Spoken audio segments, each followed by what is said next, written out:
Hello everyone, I am Rex Red and this is EZ3DTV and we are going to work.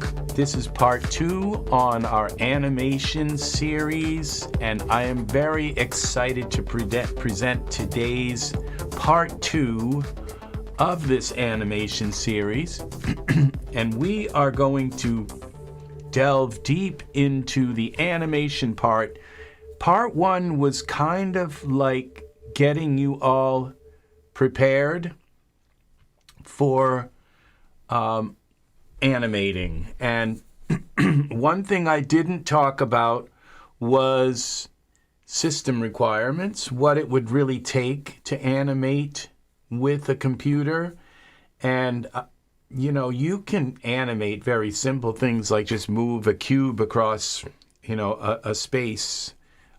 With just about, even with an old computer like, you know, one core processor, with an old graphics card, but you wouldn't necessarily want to use Daz, to do that. You'd probably use something like After Effects, and it would be, and kind of like akin to like 2D animation.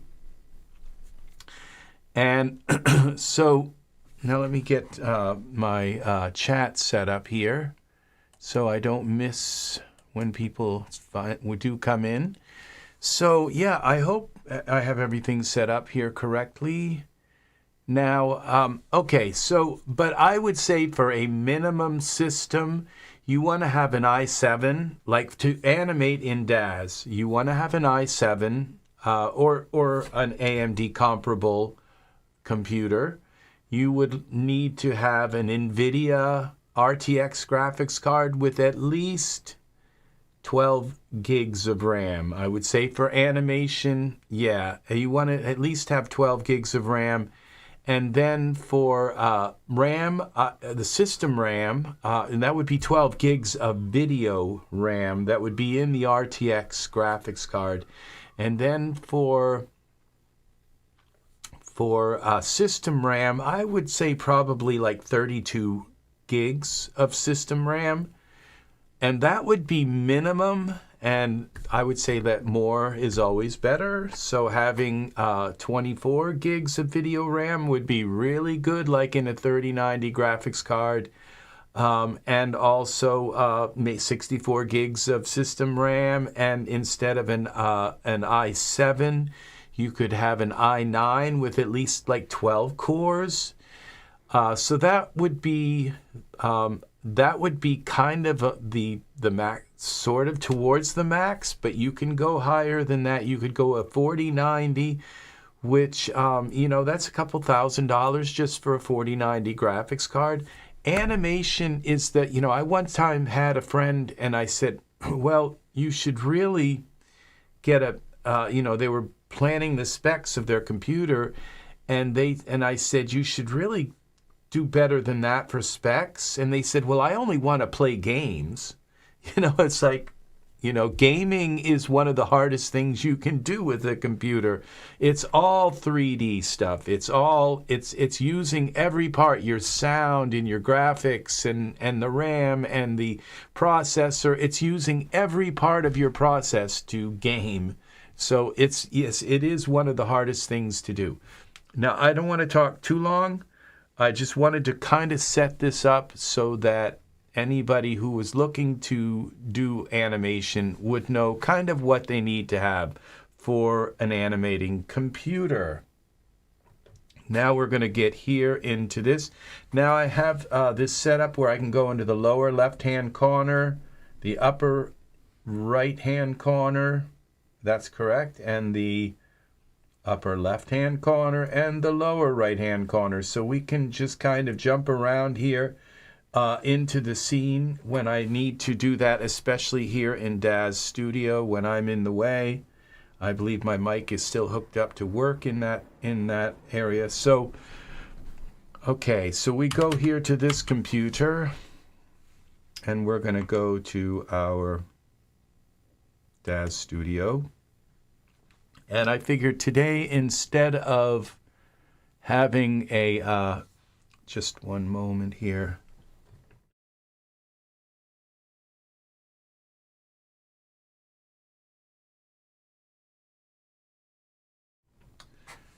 I needed to cough. All right, now just instead, okay, we're back again.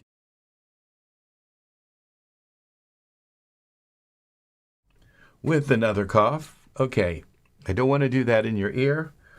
So now what we're doing here, and I thought instead of building a scene from scratch, which that I would try to start with a figure already made and in the scene with a few problems so that I can show you some really incredible stuff, okay?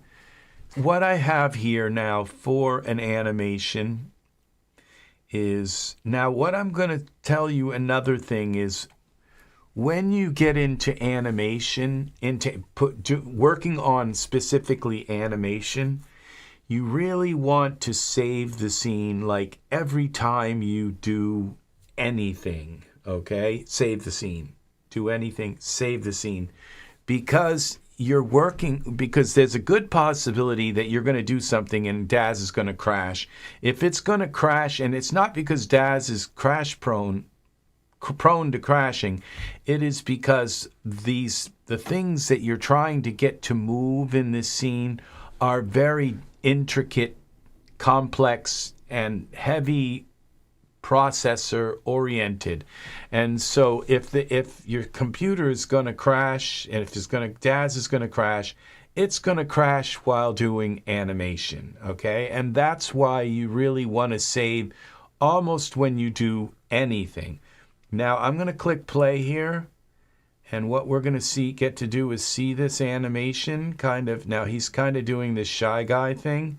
Notice his hat has a problem. We're going to fix that. Now now when I stop it, like I go here and stop it, see it's still there. So our smoothing and all of that. His arms are embedded in the back of the wall. Okay, now I have a Roy group here, so anything you do in animation, when you want to do something globally, you have to do it in the first frame. So we're going to rewind to the first frame, and now we're going to select the Roy group. We have him in a group so that I can move him around and still have his animation and not affect his animation. Okay, so I can move the entire animation where I kind of want it to be. And so that is why we have him in a group.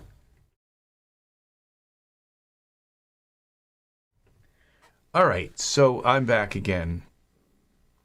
So we're going to move him ahead so his arms don't go through the back of the wall. Now let's click play and see if they still continue to do that.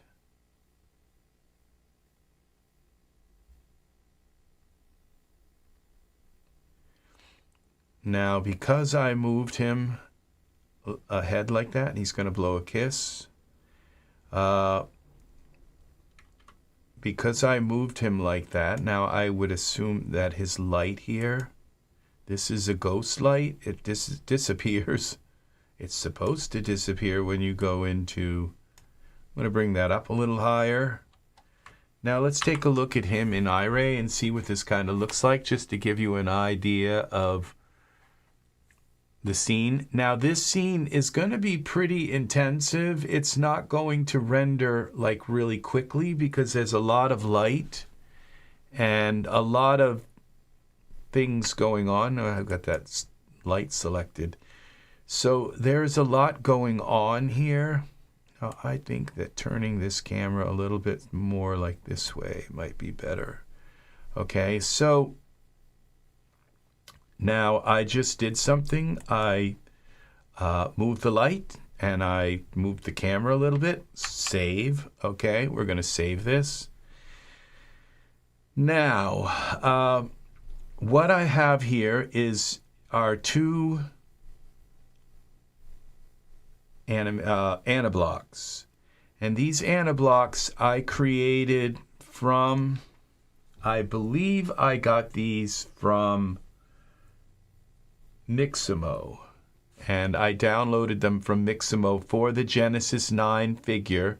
You have to select which figure you want with Mixamo. I've done a video on that. You can look into that video where I go into massive detail on how to download animation, how to apply those animations to your Genesis 9 figure and bring them into your scene. Okay?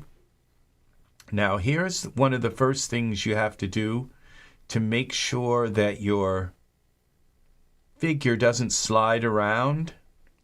And this is, there might be other things that you can do, but you have to select the pelvis, and then you have to go into your joint editor, and there's a red, this thing that you see here. Now what I'm going to do is go back to my camera view. Okay, this is actually a little bit close for the camera view, so I'm going to pull the camera view out a little bit more so that when he moves around and all. And now I have a light. This light pointing up here should be a ghost light. And so what happens when I turn off this light? There's just a few things here to do. Now you always, before, like I just moved my camera, I have to make sure that I move that camera in frame 1, okay? That's very important that it is moved in frame 1. Now I'm going to pull this down a little bit more so you can kind of see his feet a little more and maybe angle it this way.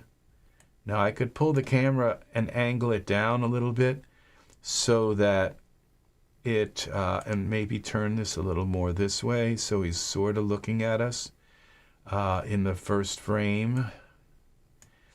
Now I'm going to take this camera for now and I'm going to lock it just so I don't keep moving the camera. Now this scene that I'm using here is called the Lightbox Grungy Room. I think you can find that on Daz Studio. And it's a very, very like 16K map that's put over these rocks in back of him. And so they are, it's very cool, this Lightbox room. And this comes with the shadow, shading and light. But I changed one of the lights, as you'll notice, it's kind of in front of him like this square light. And it might be too close. It might not be in the right place where we could pull this out a little bit, back a little bit more, and then pull it down a little bit more as well. So that it's, but I changed the light here. Okay, this might need to come over a little more as well. And that's just lighting his face because of the hat, had quite a shadow. But I kind of want his face in shadow. I don't want it to... That's one way of kind of cheating with your figures, is that if, you know, the more you brighten them up and make the room like completely bright, the more the imperfections are going to show in their skin, the quality of their skin. This figure has a Genesis 9 skin, not a Genesis 8. Yesterday I put a Genesis 8. That was just to kind of highlight how we could take the Genesis 8 figures and do all this stuff. This is a Genesis 8 shape to his face, but we are using the Genesis 9 textures, the Genesis 9 eyes. They just look so much better, and it's just so much easier to use everything with the Genesis 9 figure. The body suits work better with it, all of that stuff, and we're animating, so it's really important to have everything kind of tracked together. Now, I did a morph here in his pelvis area with his pants because they were... So I took it into Hexagon and I did some morphing stuff. There were so many things on his body that when I brought him into Hexagon, Daz would crash. And so what I had to do was unparent a bunch of things. And it's really weird with them unparented, they were still they still loaded in Hexagon, but it didn't crash. And so then once I got the morph for his pants done, then I parented them back, dragged them and dropped them back so that they were parented back to him. They were still fit to him, okay? And that's the thing, I think, that if I had unfit everything to him and then just brought him into Hexagon, it would have just gone in with him in the pants. So that's another thing. He's got a ton of stuff. He's got tears, he's got eyelashes, he's got beard, he's got hair, he's got he's got a blush on his face, he's got a tattoos overlay, and then he's also got a hair overlay. He's got these chaps, and he's got the jeans, and he's got shoes, boots, and so all of these things are, and the hat. A lot of things are all part of him. So they all wanted to go into Daz, and they did, into Hexagon when I went to edit. So, all right, well, now when I click play on this, now we're in iRay, we got to go into texture shaded mode again. And you can see kind of what he does. He does this kind of shy thing. At least he's not backing into the wall now. And if you'll notice, there's a little poke through. That goes away. At least we're lucky that particular part goes away. As I move around, it shows, and we've got a little bit of a V here, and I think, Sickle Yield made some kind of product that allows you to kind of manipulate that V, but I'm not going to bother with that because there is, a kind of an indent area there, so it's supposed to kind of have that V. And when I take my morph off that I created, it looks worse. So, all right, now we're going to go back to our 0. And I'm going to show you some really, really awesome things. Now, did that light just move? No, okay. So when he moves kind of out of the light. So there's a possibility of animating that light so it kind of moves with him to keep his face lit. But we'll see how much his face goes out of the light. And all right, what he doesn't have right now is breathe. So I have 2 aniBlocks. One is this shy guy where he kind of walks around shy, and then the other one is where he blows his kiss. And I kind of wanted to get everything done that you guys probably already know how to do, is to drag an aniBlock in and put it on Roy. Now, what I always thought, like, well, what if I want 2 aniBlocks at once, okay? Well, if you select Roy, okay, the Roy group, Roy HD, not the group, but Roy himself, okay, you click this little plus sign, and it gives you these, and it adds whatever it is that you have for selected here. It will give you subtracks, and that's what we want to do. And when we go now into this default, and you'll notice there's this product, it's called 9 Alive, and I don't know why they did it this way, but a lot of these, when you right click on this, okay, this is Alive look down, and so when we go, and these work with Genesis 9, it should work with his eyes, I believe. Let me look and make sure that Roy's eyes are Genesis 9. Yeah, Genesis 9 eyes. Let's hope they work with his eyes. All right, so it's hard to tell because it's doing something. Look left. It's literally changing his position. I'm not sure why. Okay, now that part that I told you about. Now the camera. I didn't lock the camera yet. I gotta find it. Camera presets, camera. Okay, I'm going to go up into here, into my favorites, where I have this lock camera. Where is it most used? Lock. Okay, that's part of some toolkit I bought.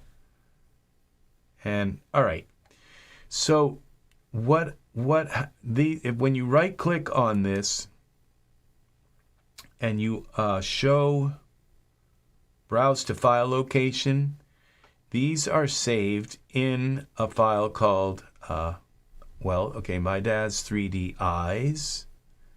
Okay, I don't know why they're in the eyes library. Okay, so a blink. Okay, we have blink, lives, look. Okay, we have them all here in this eyes library. So what we would do now is go here to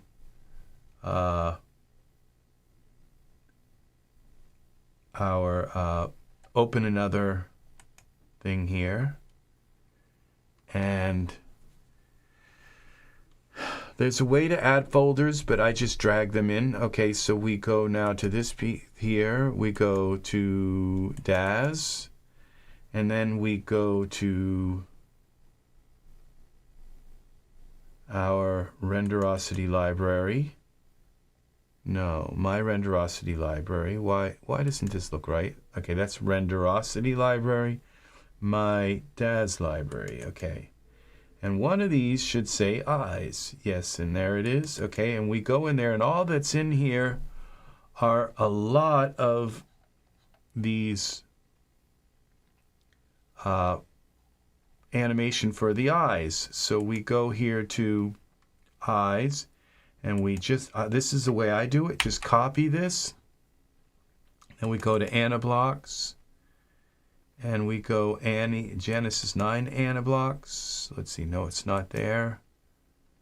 Okay, we could just put this right in here, just Control V, and put the eyes in here, so that it's right in our aniBlocks folder.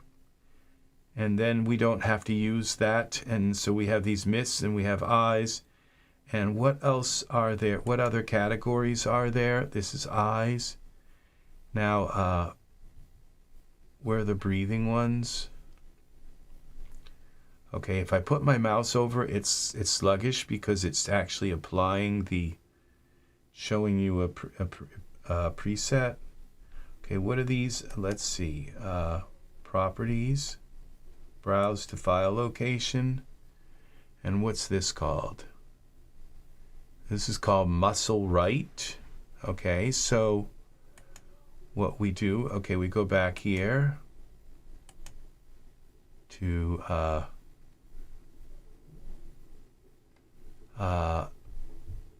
this would be muscle right. So can we move that into here? aniBlocks, eyes. All right, so we're going to now go, this eyes, we might as well just go up. And now we have this muscle. We're just going to copy this, and that should give us the right and left. Copy. No, Z. Undo that.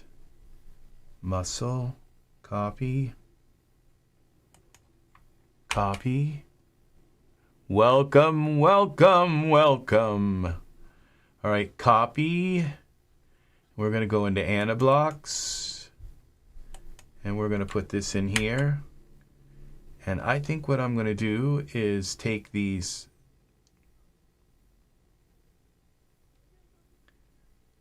all this miss, that's going to go into Genesis 9. And the muscle's going to go into so all of my things that these just say eyes. What are they for? Well, if I put them in here, I know they go with Genesis 9, so I go Genesis 9 anime. And I also have another Genesis 9 thing here. Where is it? It would be an animate and original aniBlocks. And we'll see this, we're going to go and we're going to take that out, and we're going to bring that up and up, and we're going to just call this Genesis 9 and put that in here. These are my Genesis 9 animations from, and I have a ton of them. Look at all these animations that I copied for Genesis 9. and they are all from Mixamo. So I'm getting quite a collection of these animations. And now, okay, so what else? We go back to Daz. And those were muscle ones. Okay, these are hand pointing ones. I think so. There's probably going to be something called hands.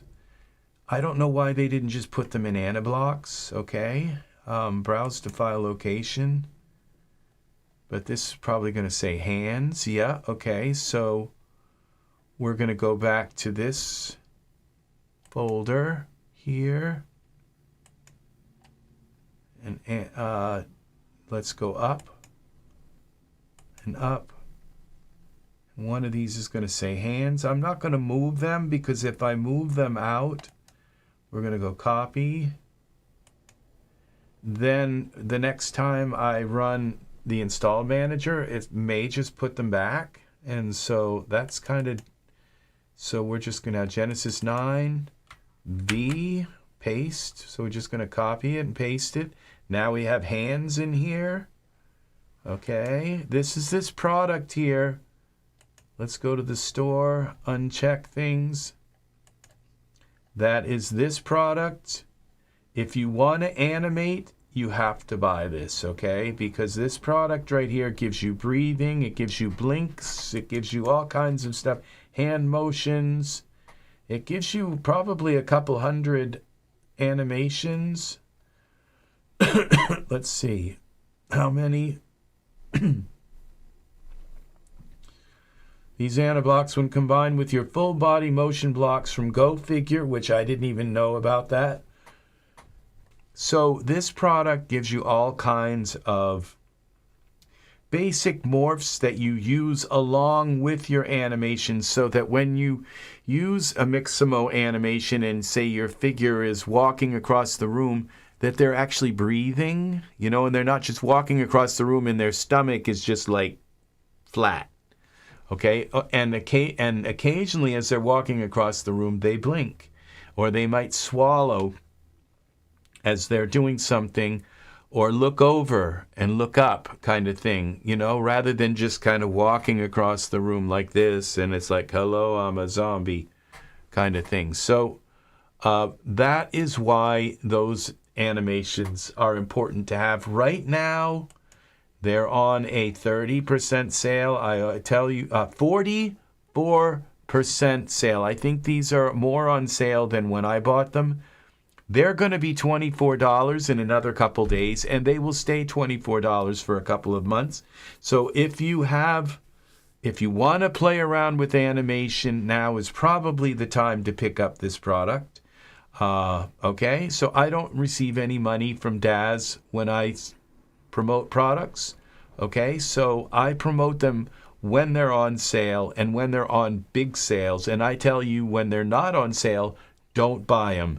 Okay, so that's the way I am, because there's so many things you need. Okay, so we have hands, we have muscles, we have breathing. Okay, we have eyes. Okay, we've already done this. Okay, breasts, and we also have swallow and muscle. So we have muscle, we have the miscellaneous.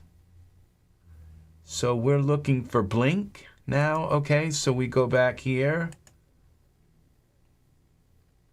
We'll go up. Okay, we'll go to this. We can just go up here, up here.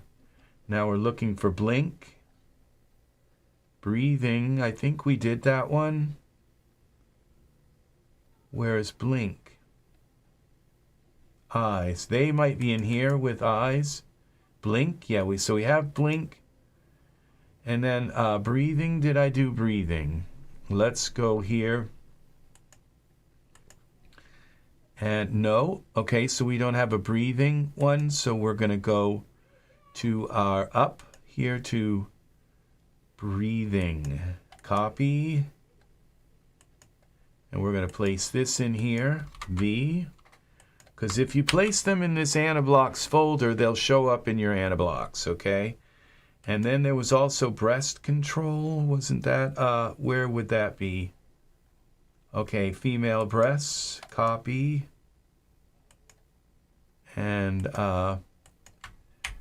you know, there again, when a woman walks across a room, their breasts don't just like, they kind of move a little bit, and they kind of have a kind of motion to them, all right? So hands, okay, we got hands already. Miscellaneous muscle.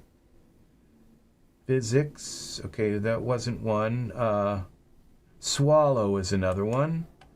Okay, copy. We're going to put these in here. Just going to copy and paste them in here. It's okay to have. They're not that big. They're like a few kilobytes for the whole. Let's see, how big is this miscellaneous one? Properties. It's 2 megabytes for all those muscle poses. So all of these together probably take up possibly properties here.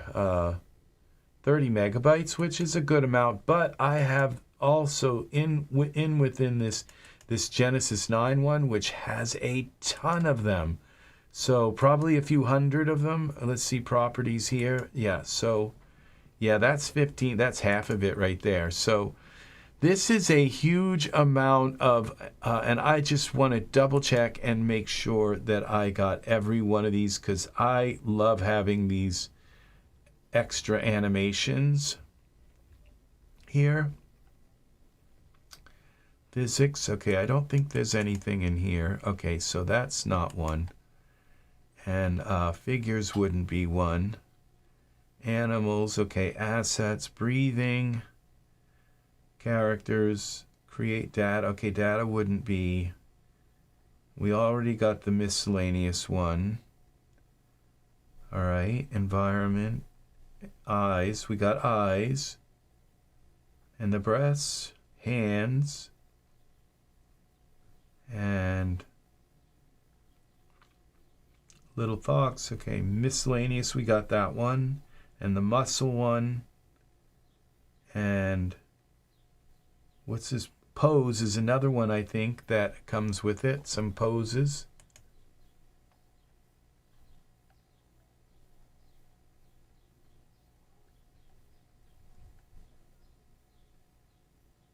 Hands, miscellaneous. Well, let's just look in the pose. I don't see a pose category here,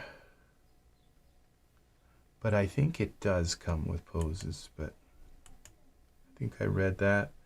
Let's look in the pose folder and just see what's here. We got pose and we got poses. So that's definitely not it. And the poses folder would be just like everything. So if there are poses that I don't usually use poses in animation, but if I do, then they'll move from one pose to another pose, and hopefully they'll do it smoothly. Okay, without too much editing. Okay, so now we're going to go here back to Daz. And now when we open up this, and I see this Genesis 9 Annie, now all of those are in my Genesis. So I can go to the eyes and the hands, and they're all here in these folders. So the first one I want to do is breathing. Alive, belly only, alive, breathe too. Let's do this breathe too. And we're going to drop this in. Maybe. Okay. Well, we got to go back to 0. Let's make sure we're at our 0. Okay. Now, give it a moment. Takes a moment to kind of figure out you want to do something. Okay, we're going to put breathe 2. And then we're going to do breathe 3. Put this here. And make sure they're together. And then you don't want his stomach to hitch, like stop and then breathe, you know, kind of thing. Then breathe 2 again. We'll just, I don't know how this is going to work. I've never done this before. So actually I have done it a little bit, but not that, like, not a lot of it. So we got breathe 2, and that's why I just kind of figure we'll alternate between the breathes, so then we can see kind of which breathes do what. And then we can figure out if there's one particular breathe that seems to be a little more, say, classic. And if I take this right here, we just kind of drag that to the end. It'll slow that breath down a little bit, but then he won't have a place where he's not breathing. And save it. Okay. Now we're going to go here to blink. Where is blink? Eyes. They would be in eyes.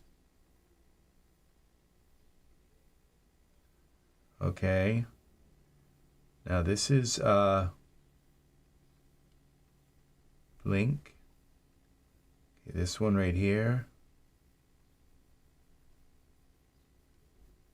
Take him alive. Okay, let's give him a blink here. Okay, we'll just put one in for now. Okay, that's not gonna, it takes a moment for it to think. And I'll move it where, because there's no sense in putting a blink in if his head's down and you can't even see his eyes. Okay, it's just taking forever to let me have a, okay, this is blink twice. I think we'd give him a blink twice up here near the kiss. It's not letting me, oh, maybe I have to select this subtract. There we go. That's what's wrong. Okay, blink twice. Let's put a blink twice here. Now it's going to just make me kind of, make it think again. All right, alive eyes. Hold your mouse over it until it's kind of done doing its thing. And then grab it. Well, come on.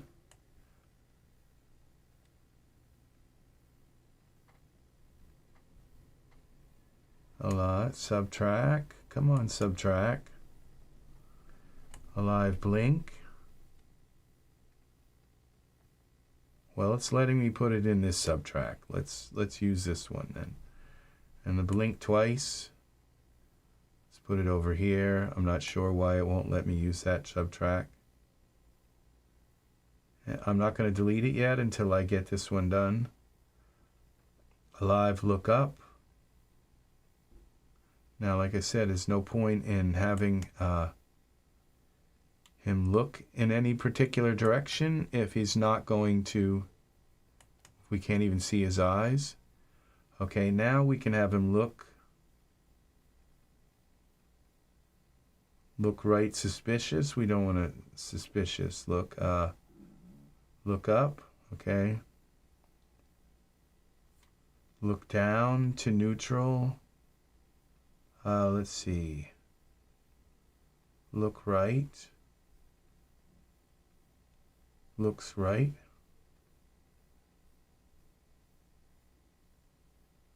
What's that? I say right to neutral. Looks right.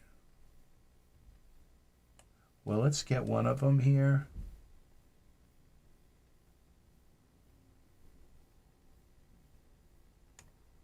Now it's not letting me put that in.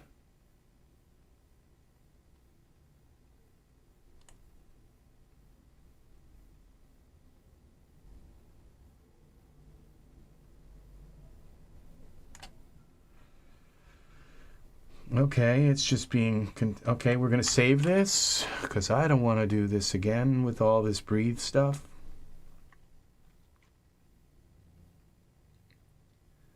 Okay, we don't want to roll the eyes. Looks right. Wait until he's done moving all around.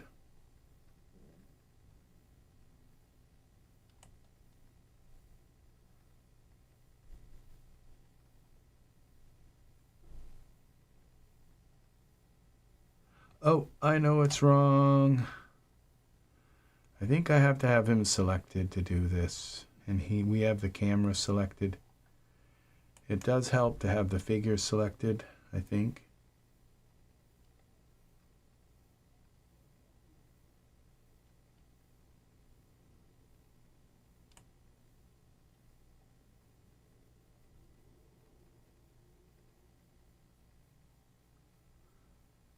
No, won't let me put anything in right now.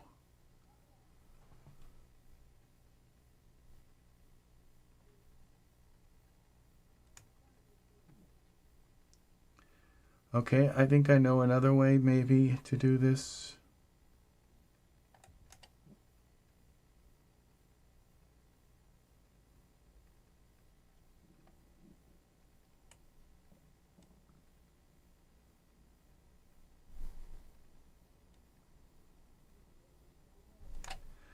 What if we rewind this to the beginning? What did that just do? Made him go sideways. Live blink. Why did it do that? Let's go back to the beginning. Oh, he's standing on one foot, I guess. Just very strange. That kind of particular pose is very strange looking. Okay, welcome, Angus. I am back. I am back. Today is animation time. We are working with animations. And couldn't be any more difficult to do right now to get these to let me put them in. All right, let's pick another track. Let's kind of zoom in a little bit.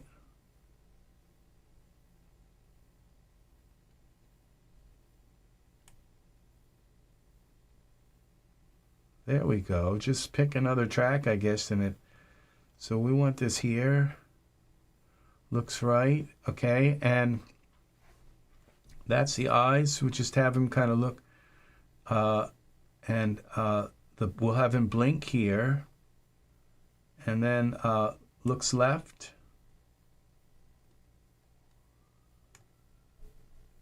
Okay. Save it.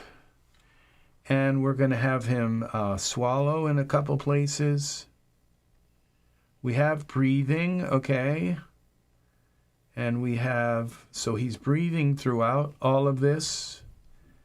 And we got a blink here, and then his hat is down over his face, so you can't really see him, so it doesn't matter if but I think about here,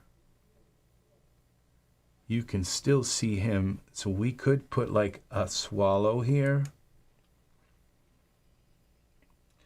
So we go to swallow.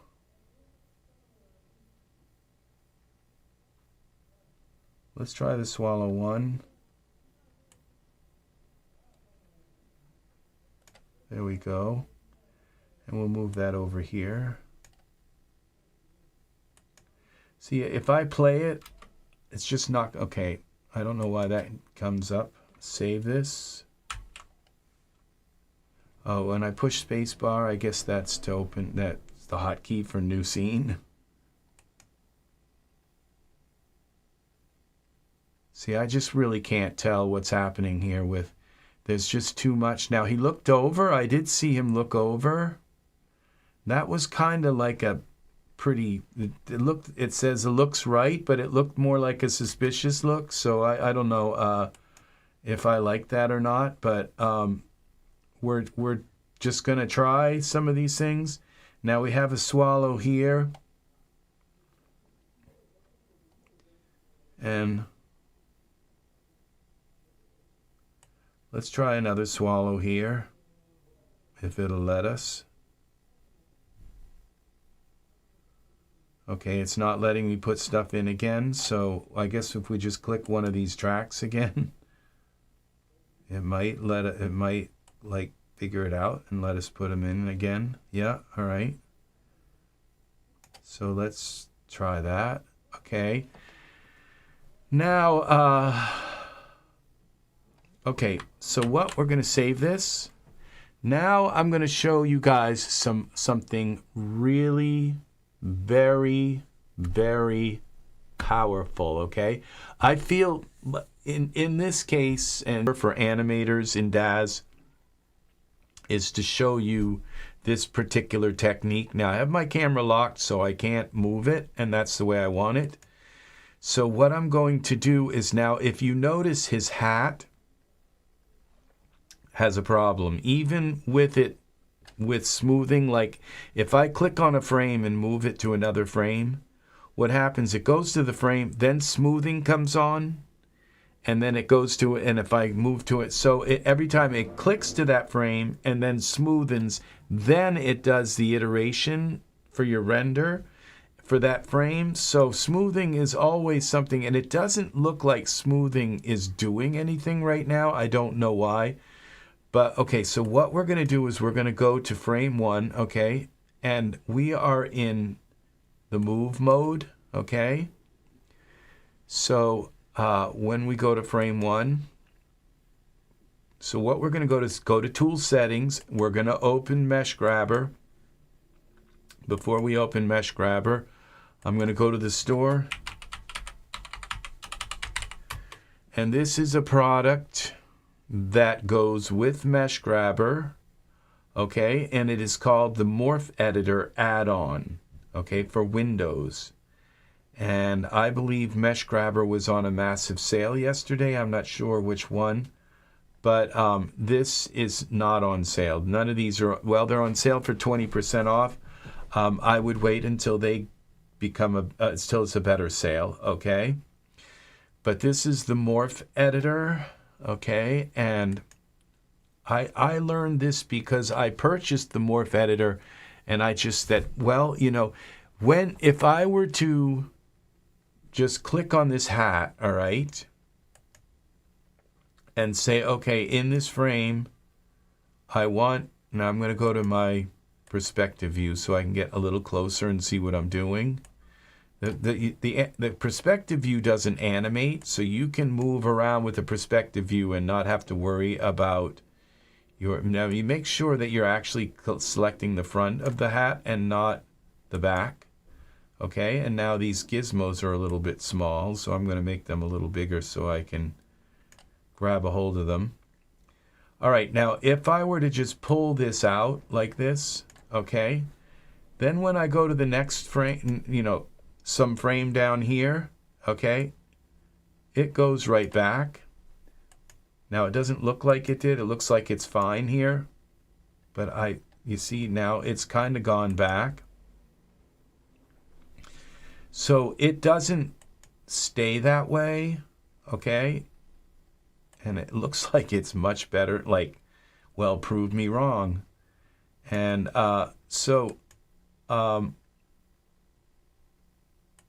it doesn't necessarily stay there. It does. You can't animate Mesh Grabber. You can't just come in here and it might be because I'm still in Mesh Grabber. Okay, so if I go out of Mesh Grabber, now I just did that. And then you come here. Let's see. I may have, I don't know, just pulled it out enough to, but usually what happens is the second frame, it goes back to being the hat again. Yeah, see, we still have a problem here. And so it's not like it pulled the hat, the hat goes back in. It goes back, and we're going to see that. It just stays. You can't animate Mesh Grabber, and I don't know why. I may have pulled the hat down. Let's take a look at his hat now in the timeline. There might be some hat. Where's his hat? Okay, no, there are no. Let's see, when we go all the way to the end, let's set this to the end, which is about here, and that would be roughly frame. What frame are we at? The current frame. Current frame is 468. Okay, and the total frames are 469. So this is actually pretty accurate to the length of our, I think it's because I pulled this in. Okay, end of animation. Okay, so that's the thing, is basically you're not getting it's not animating all the way through. So what you need is you need morphs to do this.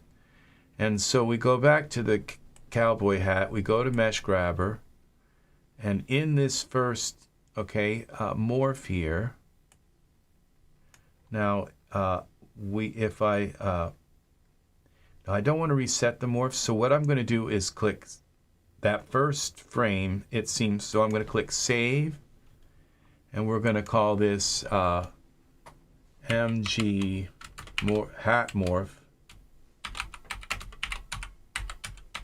1. And hope it doesn't crash. Now that is hat morph 1. And then we go here. This is part of that morph loader, morph thing. Okay, so we go in a little closer here. And we move this up and look at the hat again. And I didn't want to do that. Okay. And now we go down a little ways further, and we've got some poke through. So we don't have it here, but we have it here. So what we're going to do now is select this area again and pull this out.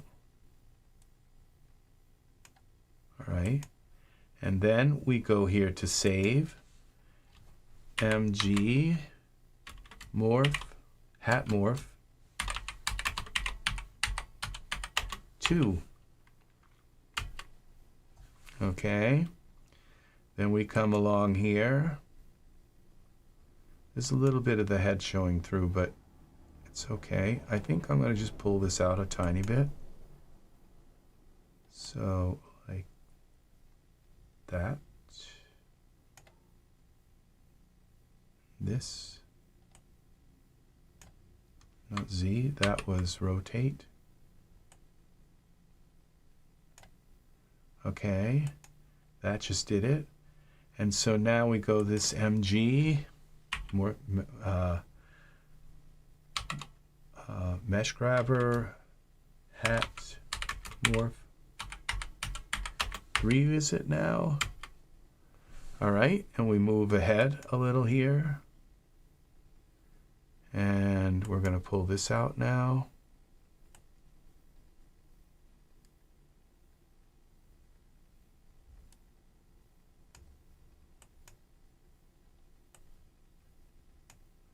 All right, save as, mesh grabber, hat, morph 4.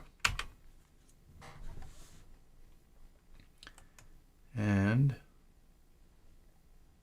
the hat seems to be fine here. And we go up here. How's the hat? That's fine there. It's fine right up until the end, I think. All right, so now we go out of mesh grabber. And that is how you animate mesh grabber. Okay?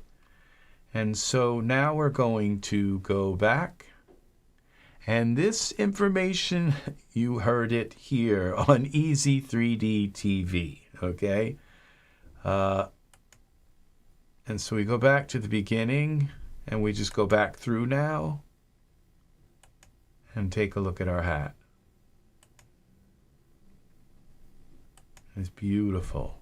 Just no more poke through. All right? So now I'm going to show you another thing. We're going to go over to the other side and make sure that we don't have any problems with this side as well. All right, we're going to go back to this.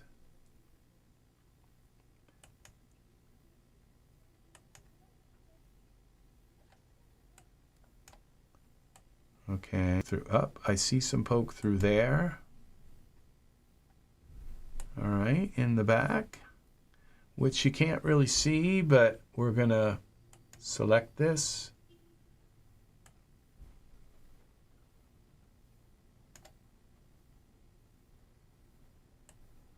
Pull this out. And we're going to save this as MG hat morph 5, I think. And if we look at our cowboy hat and we go into our parameters and go here and down to the bottom, I think we have to close this down. We will see all of our morphs, okay? They're all here at 100%. And now, and so at any place where your clothing or anything kind of messes up, you can take Mesh Grabber, move it, make a morph in your animation, okay, to fix things, okay? And that also goes for hair, okay? So, but what we're going to do here is we're going to, when he moves and he does this kind of thing, his hair just kind of stays like with him like this. It doesn't, it looks terrible because like when he moves his hair, when he moves ahead, his hair should move ahead. When he moves this way, his hair should kind of go this way. When he moves this way, his hair should go this way. Okay? And all his hair is doing is like going with him like robotically. Okay? And as soon as I render this animation, that's what's going to be the most obvious thing about him, is that not one single hair on his head moves when he moves. It just stays with him. Okay? And that is not going to be a good thing. Unfortunately, because I chopped off his hair, okay? Now, if you think about the way hair is made, okay? Hair, if we look at this hair, okay? It's like a human form. It has a hip, pelvis, spine. It's Genesis 9 hair. It has all of these different parts to it. The pectoral, it's got a head, it's got hands. You know, they've placed over the hair a human body. It's very kind of interesting that in 3D that we use that human form and overlay it for like something like hair. So that there's a hip of the hair and there's the feet of the hair. And a lot of it's just kind of superfluous because it doesn't really do much. But the thing is when you come in here to this model and you just chop the top off, it's like cutting your model in half, okay? It's like, and suddenly you have this hierarchy that has no more geometry with it, and it becomes very unstable. And it won't, and there's only so much you can do with it. And so really the only thing you can do with it is to export it out like as an object, and that will like clear out that human form that's been laid over it and turn it into just like a mesh, a standalone kind of mesh. And see, so why did I tell you this big long story? Well, because it helps to explain why Daz is going to crash in a moment, okay?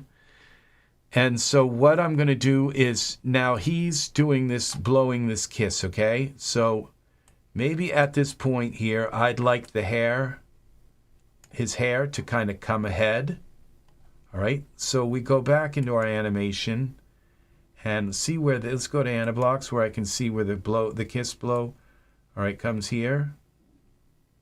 So at this point, we would like this is where the hair would be static, okay? So if we just put a quick, like, so we go to Mesh Grabber. Let's prove this fall off radius up to like 12.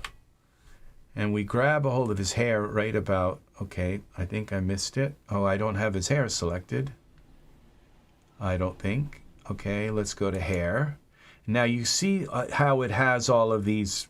It's got hip, pelvis, spine, all of that's all basically the human form has been laid over this whole hair object. So now when I click on this, if I just move the hair a tiny bit, then it's kind of messing with that hierarchy. Okay, this is to move it out. So if I just move it, okay, let's do this again. Okay, move the hair just a tiny bit like that. What that does is that in our timeline, it should have created a keyframe. No, it didn't, because you can't animate mesh grabber. So what I do is I go and save this as hair, we'll just call this hair 1. Just try to make it as quick as possible. Hair 1. Now, did it crash? See, Daz crashed.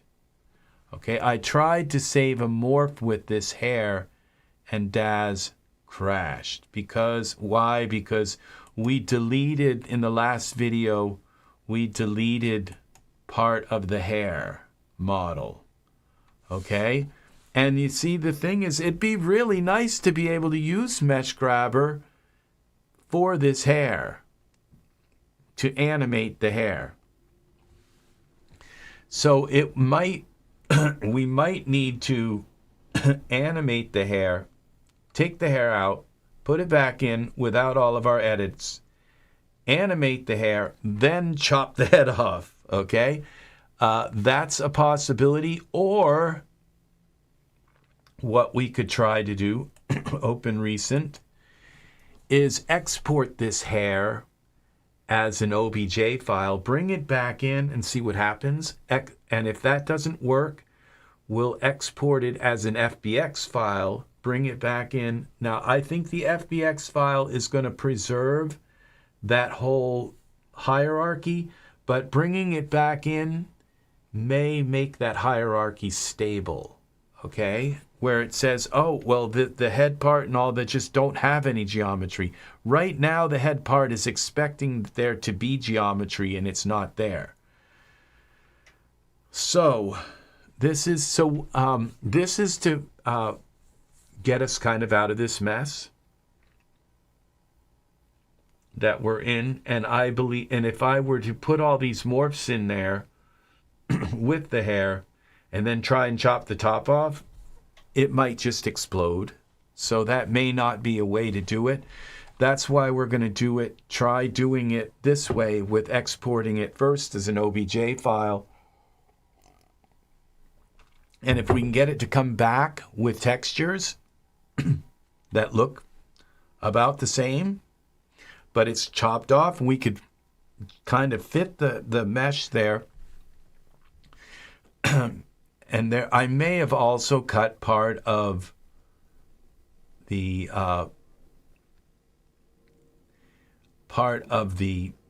skull cap. I may have like chopped part of the skull cap. There are issues here that all are part of this whole thing. Let's make sure that our animation, I know I saved it many times right up to the end, right before it crashed, because I knew it was going to crash. So, but yeah, all of our stuff is here. Okay, all of our blinks and everything. It did take us from our perspective view, and it turned off our light. And look at this. Now we have this problem here. Okay, I don't think it saved the morphs with the hat. Okay, so can we take this hat and load it? There's a way to do it. I don't know how to do this, save the morphs with the hat. Okay, so it's supposed to, there's a way, because now if I go into Roy and we click on the hat, cowboy hat, we're going to probably see that these morphs are gone.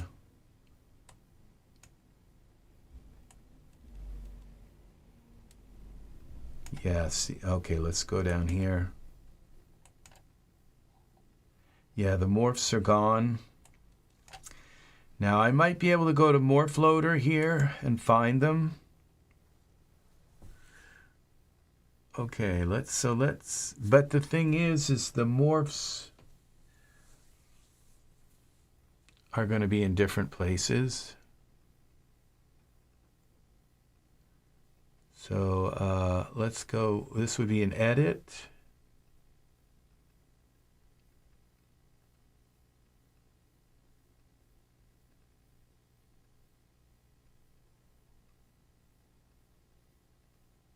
I thought it was here.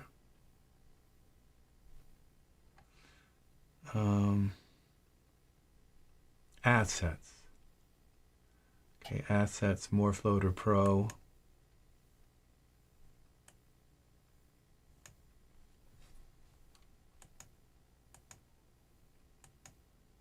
Okay, we have the cowboy hat.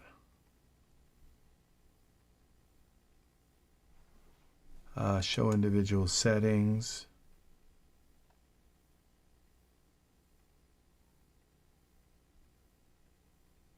Load project object.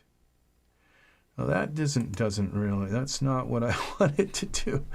Choose more files. I should just, okay, sweatpants, and where did these get put here?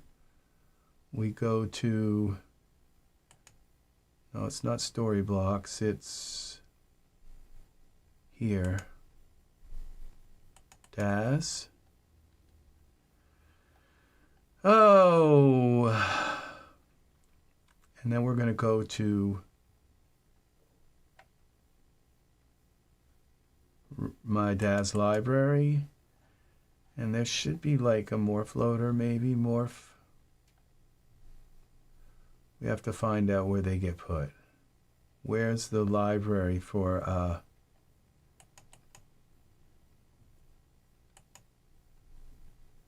okay, so what we'll do is we'll try to save another morph. See, I kind of thought this might cause a problem. Okay, so we're going to go back to Morph Loader and click the hat, back to here, and find out where it's saving these morphs. Okay, Mesh Grabber, I mean. And we're going to select the hat, save as. Where are you saving these?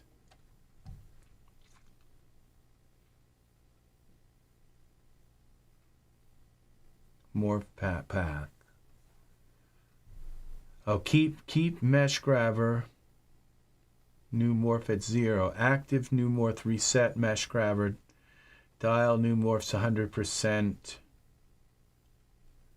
For label as well. Okay, here is where we have to read, and there's like morph name. It's okay. Pose controls.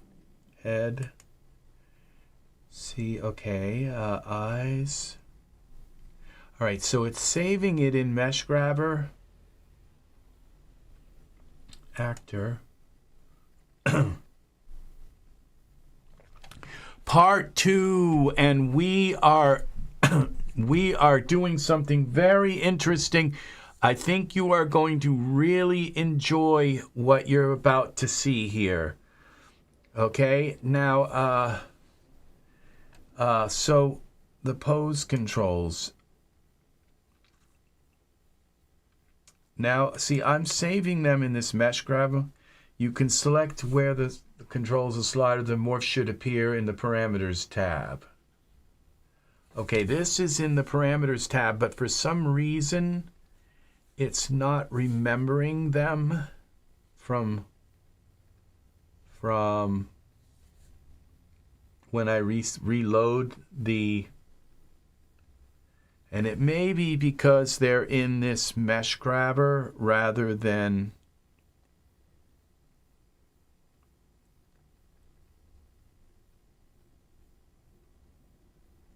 okay, so what we do is we take and come here with Mesh Grabber, come up here, and we pull this out so we have an actual edit. Let's go around the back and the side and see if we need something here. Okay, what did I do? I think I went too far. Yeah.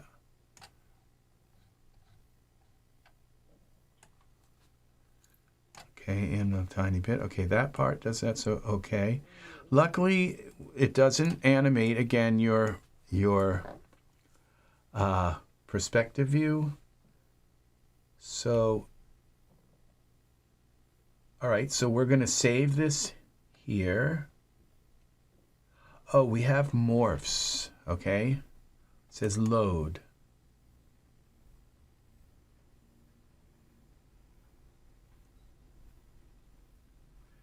No morphs in the Lone Cowboy Hat scene node have been marked as favorites. In order to load morph deltas into Mesh Grabber, please mark the morphs as favorites using a small heart symbol in the object's properties, and then press import button again. Okay, so I'm wondering if we have, now we go, this is Riversoft. Who made this Mesh Grabber? Man Friday. So we go now to Smart Content. No, the content library here. And we go to Daz Studio Formats. I believe this would be in Scripts. My Daz 3D library.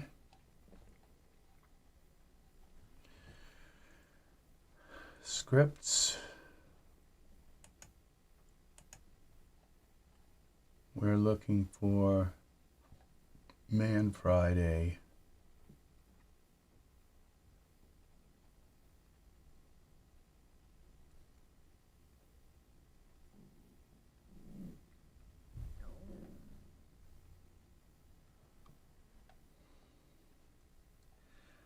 Okay, we can do this a different way. Ultimate.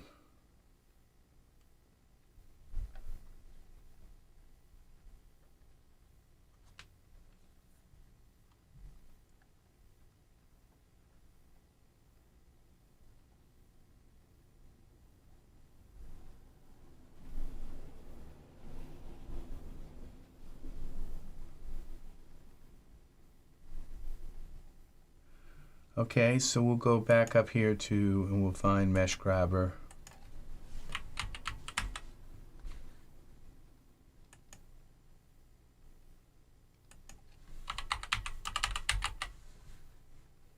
Okay, we got to turn this off.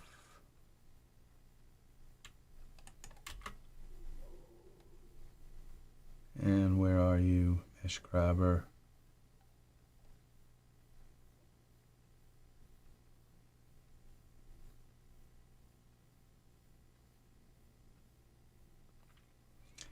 Let's just try Mesh.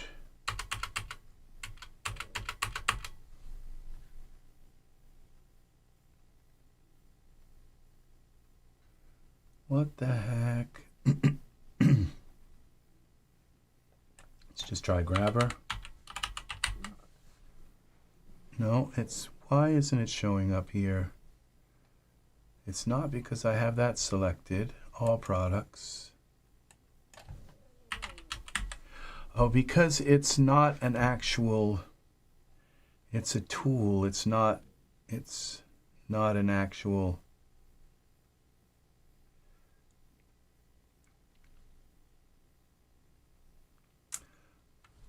Okay, so let's go back here to the cowboy hat. All right, let's add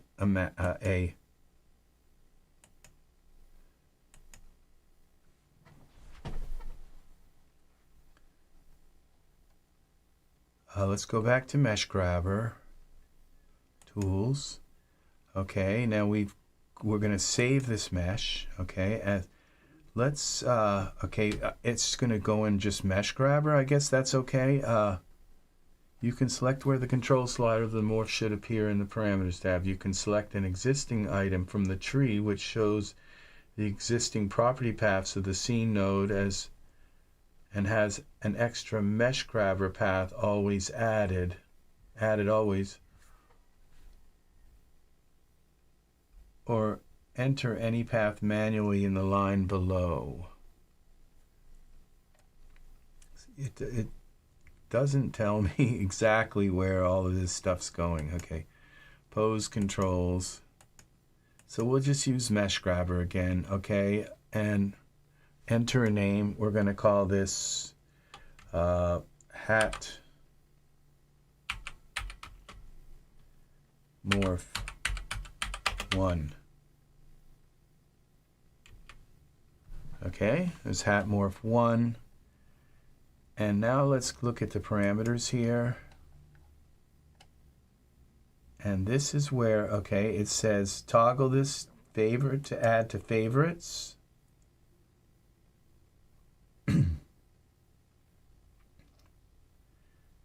And then we go to animate 2.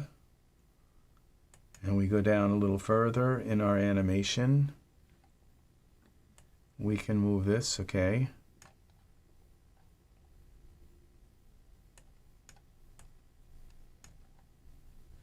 And a little further. Okay, we got some poke through here. So we go with mesh grabber again. Why? Oh, because I got Roy selected. We don't want to do Roy. I hope I didn't just do Roy. Okay, so, okay. No, we have the cowboy hat selected. So let's go back to the cowboy hat. Pull this out a little bit like that. And then we go back to mesh grabber, save. We'll call this hat morph 2. 2. Okay.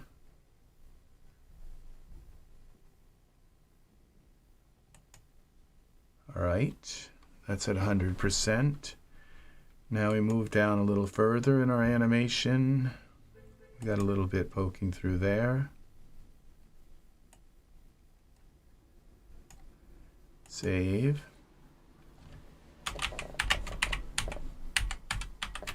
At morph 3. So you can do this with any mesh along the line of your animation to make sure that your animation stays good. Now this is kind of pulling out here, the hat, so we're just going to pull this out a little bit. Still, I can kind of see. All right. And let's save this hat morph.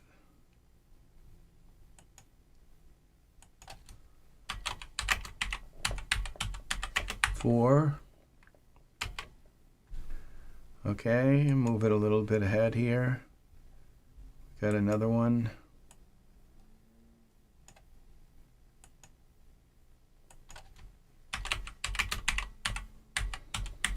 Five, because mesh grabber is not a morph unless you save it as a morph. And if you save it as a morph, then it's a morph. And that's why you have to buy this extra product here. That's called the Mesh Grabber Morph Editor. Okay, and so now we're going to go around the back. And I believe we have a place here where the back is kind of messed up. Yeah. This will be...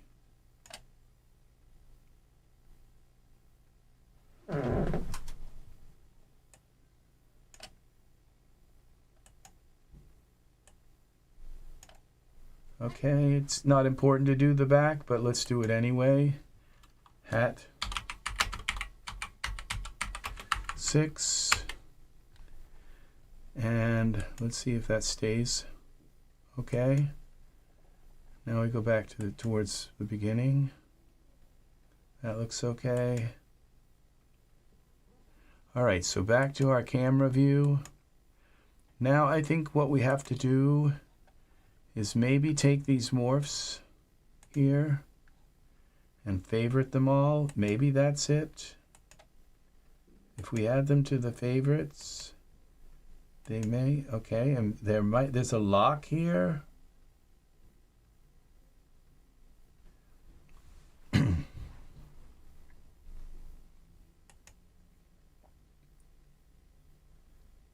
Hidden lock. Okay, favorites. Does anybody know how to make this morph permanent? Dean Rock Boy, welcome, welcome, welcome. And thanks, people, for the likes. Your likes are very, very nice.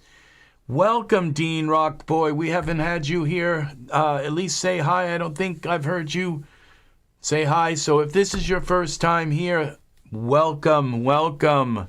Please click the bell for notifications if you would like to get notifications of when I am live. All right, very good. So now this is our camera settings. So now if we bring this back up, very nice to have you here. Now you notice the hat no longer has that issue because we were able now to animate mesh grabber.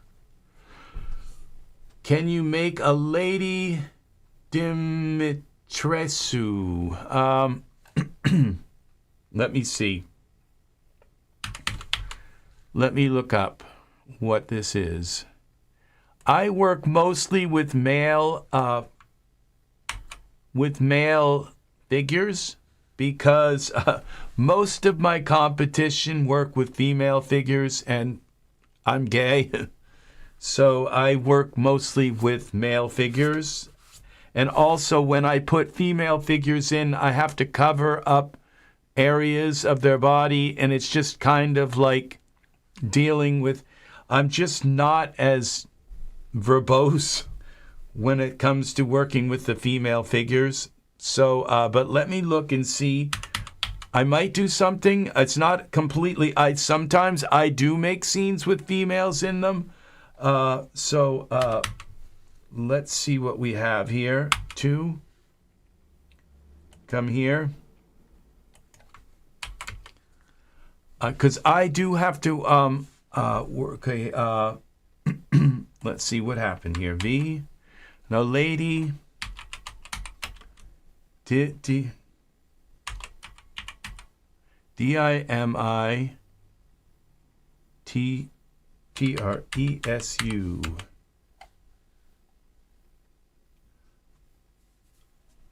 Okay, see, I don't see a character. Let's just put Dimitri, the last name.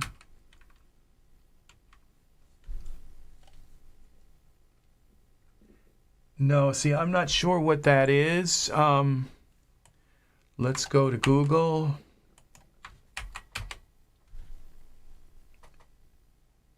Oh, so this is a Resident Evil character. Very cool. Very cool. She looks like she has some massive character to her with that big hat and all. So if I was going to make a female character, it would be something like this. Very, very kind of a Dick Tracy looking, kind of very, very posh kind of character.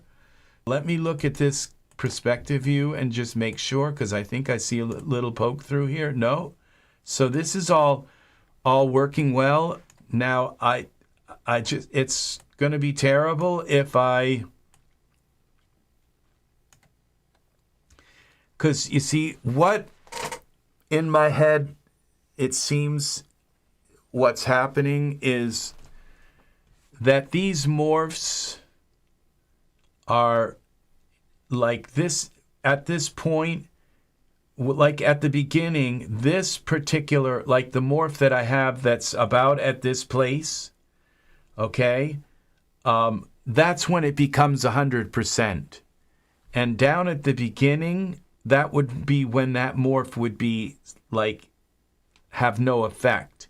It's slowly, as it comes towards this place, that morph goes to 100%. That's what it kind of thinks that's what my head kind of thinks, is that this that is when this morph goes to 100%. And so in the beginning here, when we go to the beginning, the morph that's there is at 100%, but as it moves through, it loses it slowly morphs into the next morph. I don't know exactly, or if it just stays at 100% all the way through and all of them stay at 100%. I'm not sure exactly how they work, but I just know that that if I were to go and do mesh grabber here and then move up here and do mesh grabber here and then go back to the beginning, that would be gone if it wasn't a morph. So if I just then went back to the beginning, that first mesh grabber that I did would be gone. And so this, just kind of let that fit into your head. And so it's a way of having an ongoing tally of mesh grabber edits, okay? And how that works. And so if your character decides to bend in a certain way, this is why we really need to have mesh smoothing and some other mesh tools in Daz, because we need to be able to edit the mesh when our characters move around, because all of a sudden, like his pants here, there's a morph here that I did, and now for some reason it doesn't look like that morph is here. But let's go back to the beginning. Do I have this at the very beginning? Yeah. And see, I did a morph here, and now it's all twisted here. Oh, we're on the cowboy hat. Let's go to Roy, HD. No, the pants on the jeans. Okay, I did a morph here. It should still be here.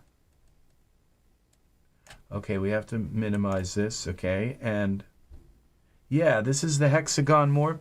So this is what this looked like before. It was all kind of messed up like that.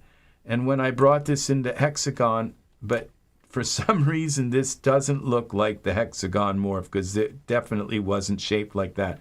So something is up with this, about how this, and so we need mesh smoothing tools that we can do like we just did with mesh grabber and use them as a morph, okay? Ongoing, like an ongoing morph for smoothing.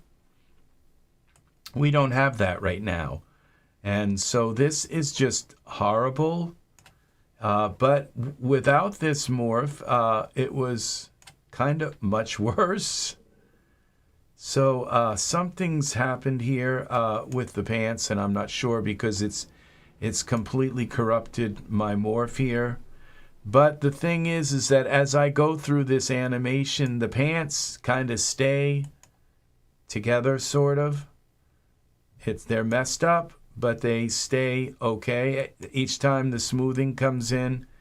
And why do we have that appearing right there? Like there's some kind of, for some reason, it all of a sudden is showing, let's go here, showing our bones. That's weird. So, but, okay, so that's just very weird because it's not even selected here, but it's showing the bones. All right, so we go to the pelvis. There, that is where, now I had to drag the pelvis bone. We select the pelvis on Roy. Okay, are those the jeans? On Roy, we select the pelvis. And I had to drag this little red down to the floor. If you don't, when the animation plays, they'll like slide all around. Okay? And so you have to select the pelvis. You can't just select him. And like if you notice now there, when you go into this, I don't know why it's showing bones, but you see this red one here? You have to actually select the pelvis. and take this little handle here, this little one above the center, and drag it down to about where it hits the floor. And as you can see, if I rewind this down to we got to rewind to the first frame. I've got it a little bit far there, a little going beyond. Let's bring it up, because that's where I moved the first. Okay, and that's got to be down at the floor here, or else he will slide around.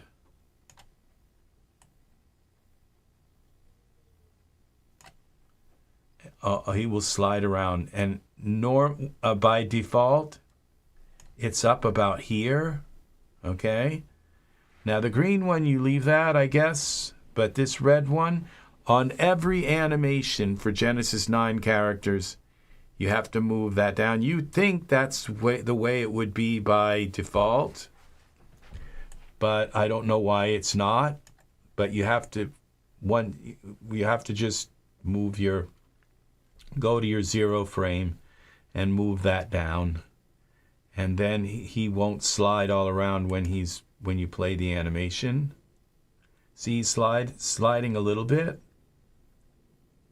but that's the reason why he's sliding, is because it's jumping over a bunch of frames. If it was playing smooth, it wouldn't be sliding like that, I don't believe. Okay, so it's just because it's jumping over a bunch of frames. So, all right, now what we're going to try to do is fix the hair so that the hair animates. We've got him now in here. We've got him blinking. We've got alive looks. If you missed the beginning part of this tutorial, go back and check out the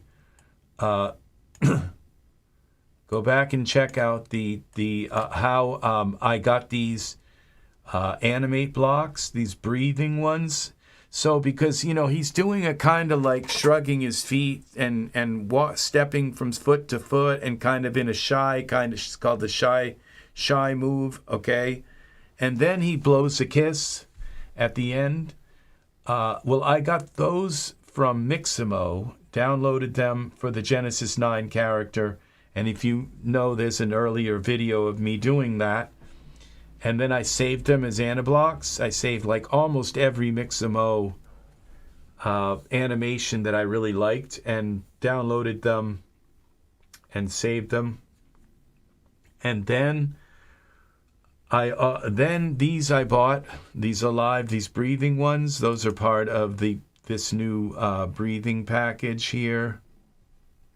Now I have to click this. Breathing package, and I showed you how to get them to show up, because when you install them from the install manager, they don't show up. This Genesis Alive, they don't show up in aniBlocks, and so you have to copy the folders and put them into your aniBlocks folder, okay, and then you can drag them up into this timeline. And so I've got Alive where he looks to the left, and this one where he blinks, and he's got another one, a blink here. And so there's no point in putting them in here because his head's down and his hat's covering his face as he's moving. So there's no point in putting but we still want his chest breathing. So I've used these breathing ones here.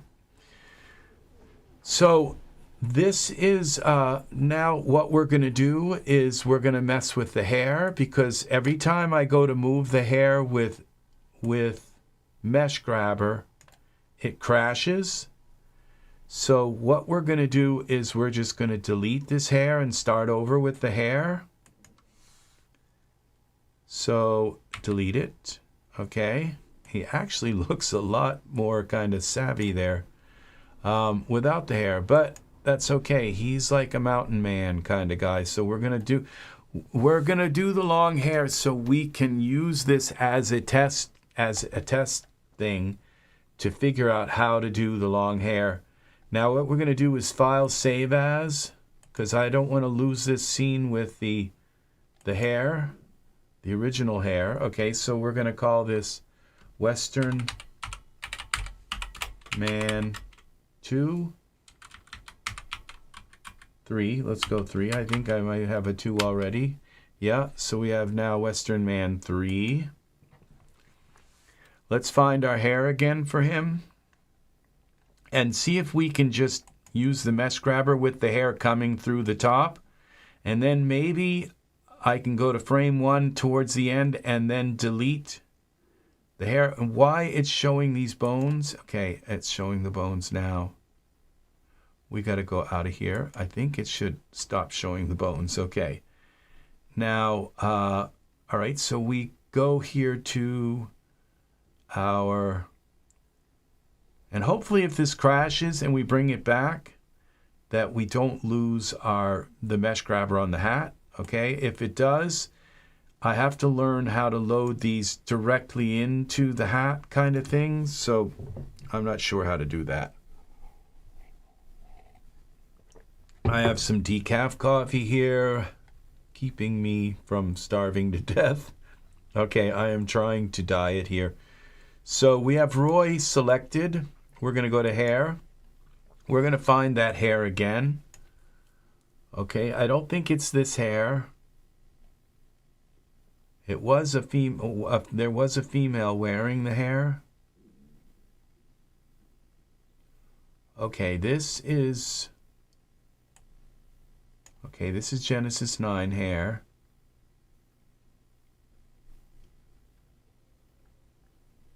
If I can find the hair again.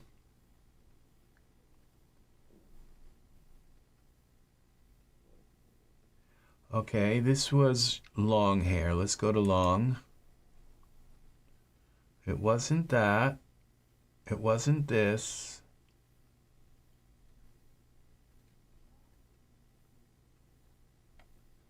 Okay, this might have been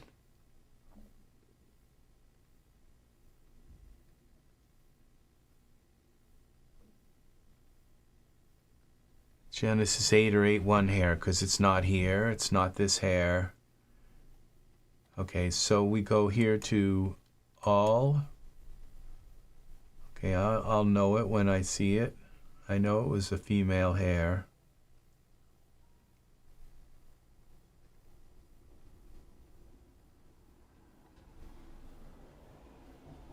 This is it.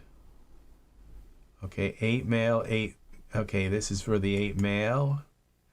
And it says Genesis 9. Why it didn't show up, I don't know, but we're going to put this on him now. Okay, close this. All right, now we should be able to use mesh grabber on it now that it hasn't been kind of corrupted by chopping it. And so what we're going to do is the part where I want the hair to definitely to move ahead is like in here where he starts. So what we're going to do is just put a keyframe in here with mesh grabber, tools, mesh grabber. And so we grab this hair. We got to have it a lot bigger, like 12. Oh, come on, 12. All right, and we're just going to nudge it a little bit like this. And then we're going to come over here, come in, grab this side, and nudge this a little bit, just to put some keyframes in. Then we're going to save this as hair, move. Now, if it crashes, it's just the hair itself. It just won't let us use mesh grabber on it, but it should.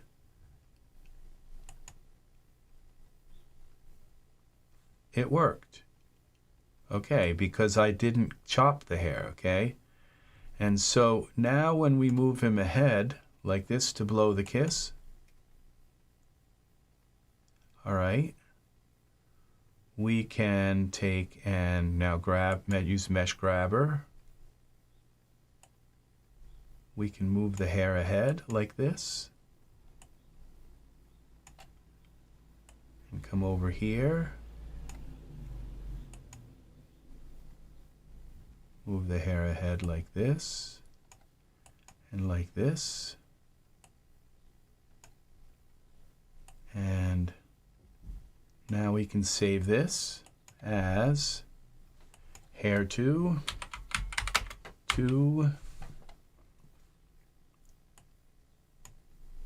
All right, that's 2 morphs. I don't know if I moved it enough, you know, where, okay, now we can move and go back here, like a little bit ways back. And when he starts to kind of lean, okay, then we want to take and select the hair here and pull the hair like that. And take this hair and kind of push it in a little bit like that. And we're going to save that as hair 3, 3. And then we pull back in here this way. And now he's moving this way, so we would think the hair would come this way.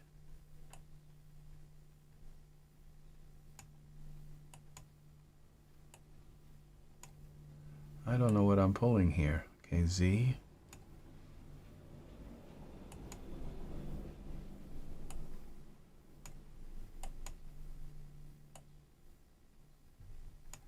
All right, and we're going to pull this hair in here. Well, I would say this would dangle down. Gravity works. But this would go over because of the centrifugal force kind of thing. I'm not sure. And we just want it moving. Okay, now his head's ahead. So let's pull the hair in a little bit.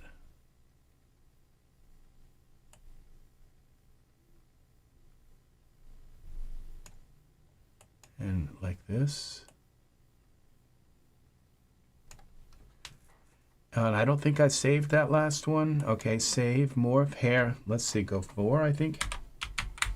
4. So that last one won't be there if I don't come here and do it again. Okay, we'll do this. And this one. If I did save it, then his hair is going to jump like this, which wouldn't be good. It could just be ruining my thing here. Save, hair 5, 5. I might be able to delete the morph. Okay, hair 5. Okay, and now we come in here. Let's see where he is here. And we would want the hair to come ahead again, because his head's kind of down. So we go and grab it all and pull it ahead like that. Grab this side, pull it ahead like this.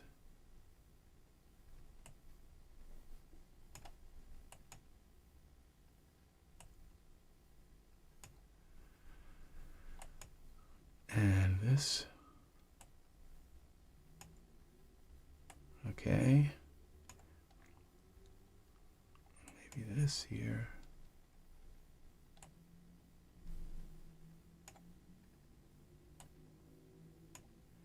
Okay, save this, hair 6. And then we got the beginning here. Let's go in here. This definitely is going to want the hair to kind of go like this.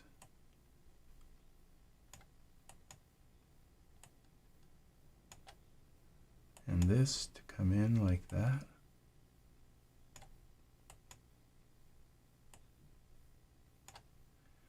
Okay, and this. And let's save that. Save this as hair 7. 7. Okay, now if we go out of mesh grabber here and we go to our surface, to our parameters, go to hair, close this down, go down to the bottom. Let's mark all of these as favorites. I don't know what that does, but keeps those morphs with it. That one, hair 1, move. All right. And now that we save this, save our file, and see what happens if we can just trim some of this hair. It's going to be moving all around, but let's see if we can like trim this, the majority of that off the top. And what happens? We can definitely hide it, and that won't destroy the hierarchy of it. But then if I close the file and reload it, it will disappear again. So let's now see about our geometry editor. Tools, geometry editor. We went the lasso, selection mode, lasso. We're going to come in here like this.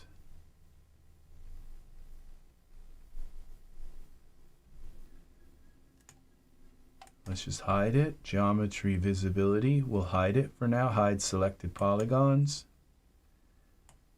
Did that work? Sorta, kinda, maybe.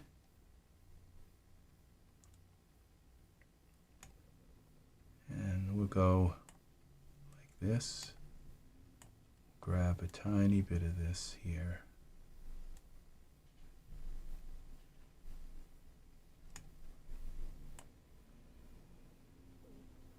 That's too much, I think.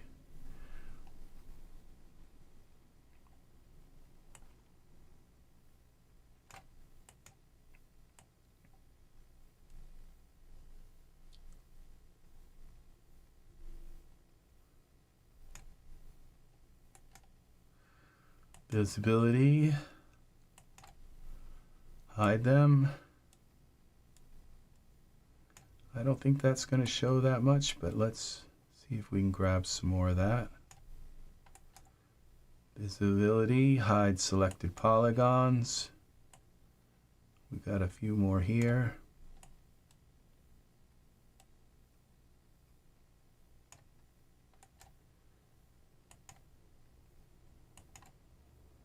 Okay, I think because of the darkness of all of this, I don't think you're going to be able to see that hair. So let's go now to our camera. Let's take a look at this in iRay.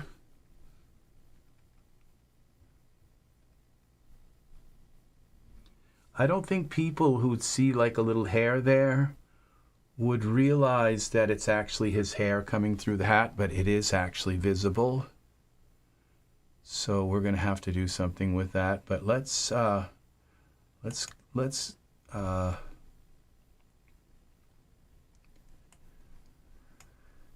okay, let's go in and see if I can trim up some more of this. Now we go back to our perspective view. We're going to have to kind of select it piece by piece. So let's go here and go to, we are in Geometry Editor. We have to stay in Geometry Editor. Hold the Control key and just grab a bunch of this like that.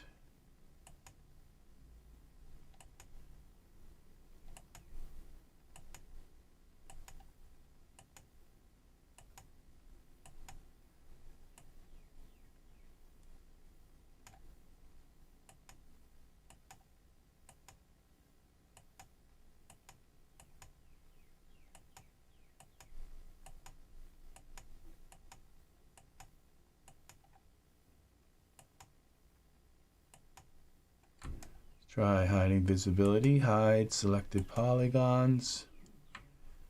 That's a little better.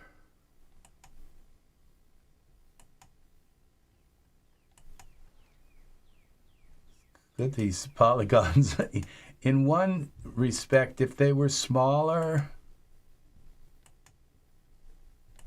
you could delete them a little easier, because you could draw a nice square and they would just chop off really nicely.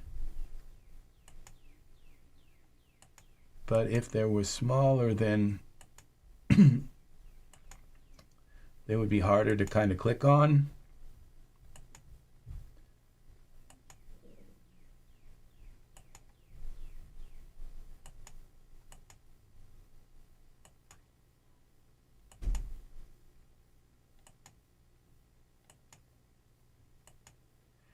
And I've done this with blades of grass before that were going through somebody's foot.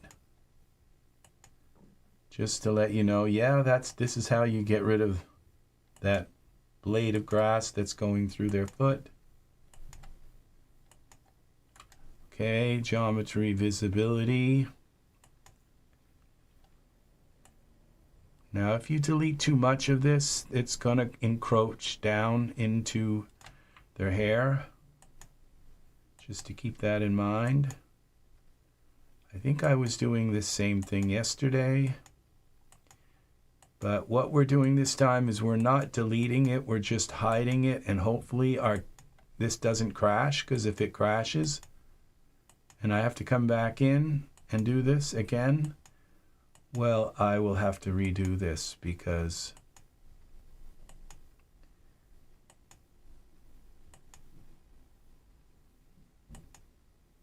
and that's why another reason why I'm not deleting it, because if my morphs don't come back, then I have to redo the hair morphs, and it won't let me do the hair morphs if I've corrupted the hierarchy of the hair. So keep that in mind as well.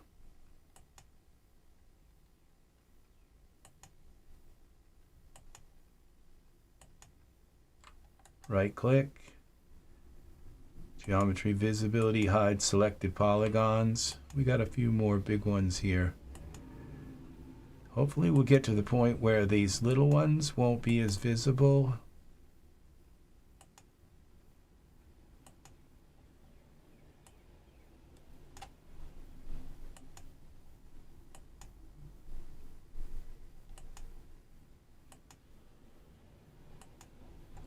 And I just wonder if I'm actually, see now I'm selecting some of the hairs.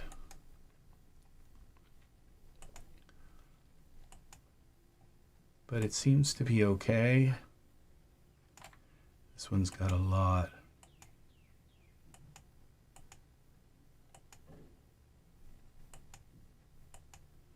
He's got a furry hat. Now, what I can do is bring the hat up a tiny bit, but that's going to just leave like a brim around his head. That's going to be obvious. But this is how you do the hat thing, okay? This is how it's done.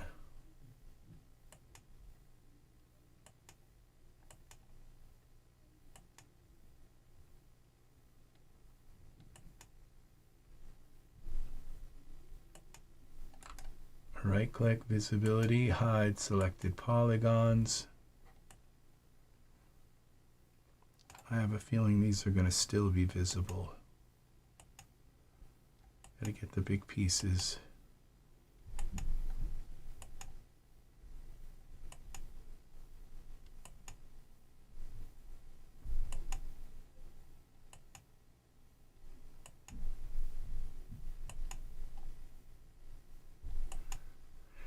The further you go back with hair models, like the larger these pieces are, and the less likely you're going to be able to grab these pieces and hide them without it going,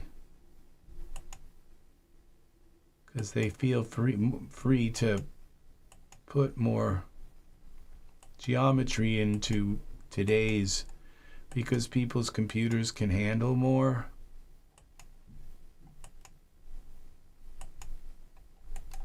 Click visibility.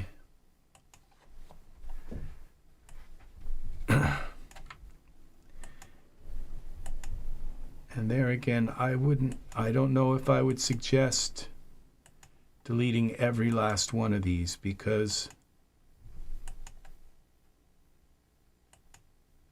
they are going down in around the edge. See, these are, that one's going, so I can hit alternate and just kind of leave that one. It's not letting me click on it, but right click, hide selected polygons. We got a couple of large pieces here.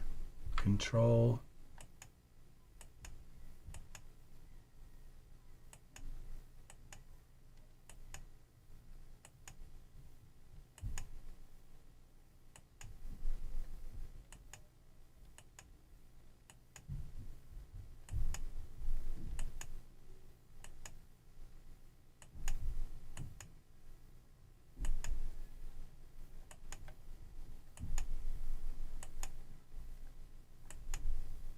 It's not like I haven't done this before. Many times. Geometry visibility hide.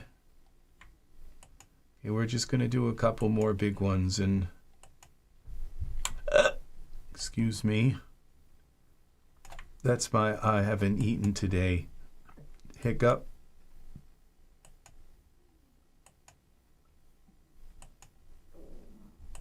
I don't know if I dare use that one, but we got a few more here.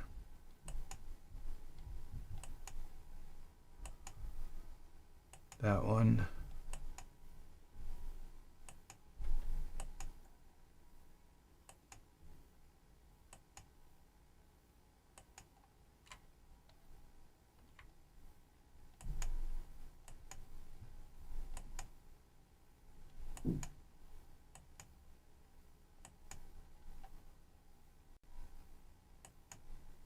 When his hair starts looking bald, that's when we've gone too far. And there's no way to go back. Okay? This one, I don't know if I dare take that one out.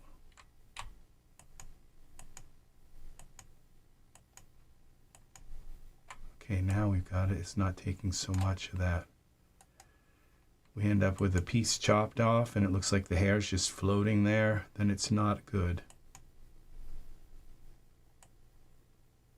This is working. See, it's starting to get thin here.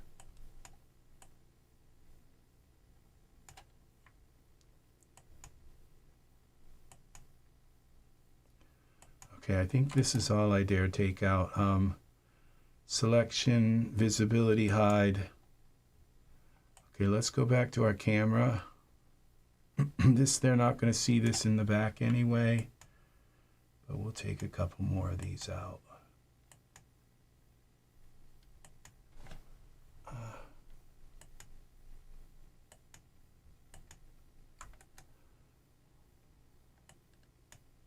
Okay, we're going to have a little bit of brushed, a little bit of distortion there on the hat. Just happens that our light is shining right down on that hat. Now I hope, notice I have a bunch of these. I think these have all got to go here. These are editing things. Okay, so it looks okay there, but these I don't believe it's kind of odd that it's put a bunch of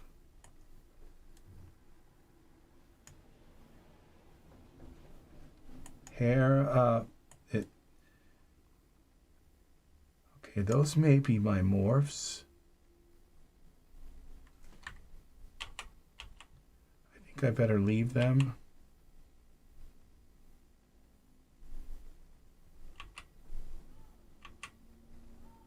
Because those could be my morphs actually that those are the hair morphs, yeah.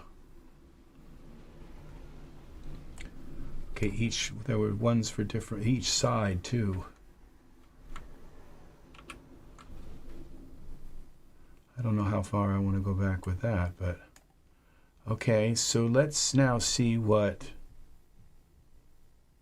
this looks like here in get us out of geometry editor mode, go to iRay. Let's do a really quick render now. The hair still looks terrible. The hat still looks terrible, I mean, but you know what? It looks better. There's a little bit of just enough. It's okay. And we go here to close the timeline.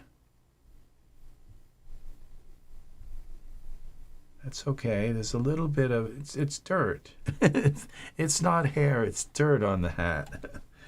So now we go back to our timeline, hit rewind. Rewind. Save this again. Now he looks like he's got a big chunk of hair coming up from the front, but I guess not. All right, and now let's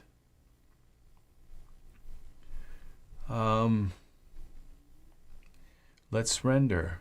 Let's do a quick render settings. Okay, we're going to render this at, this is 10 by 13, so it's longer than it is.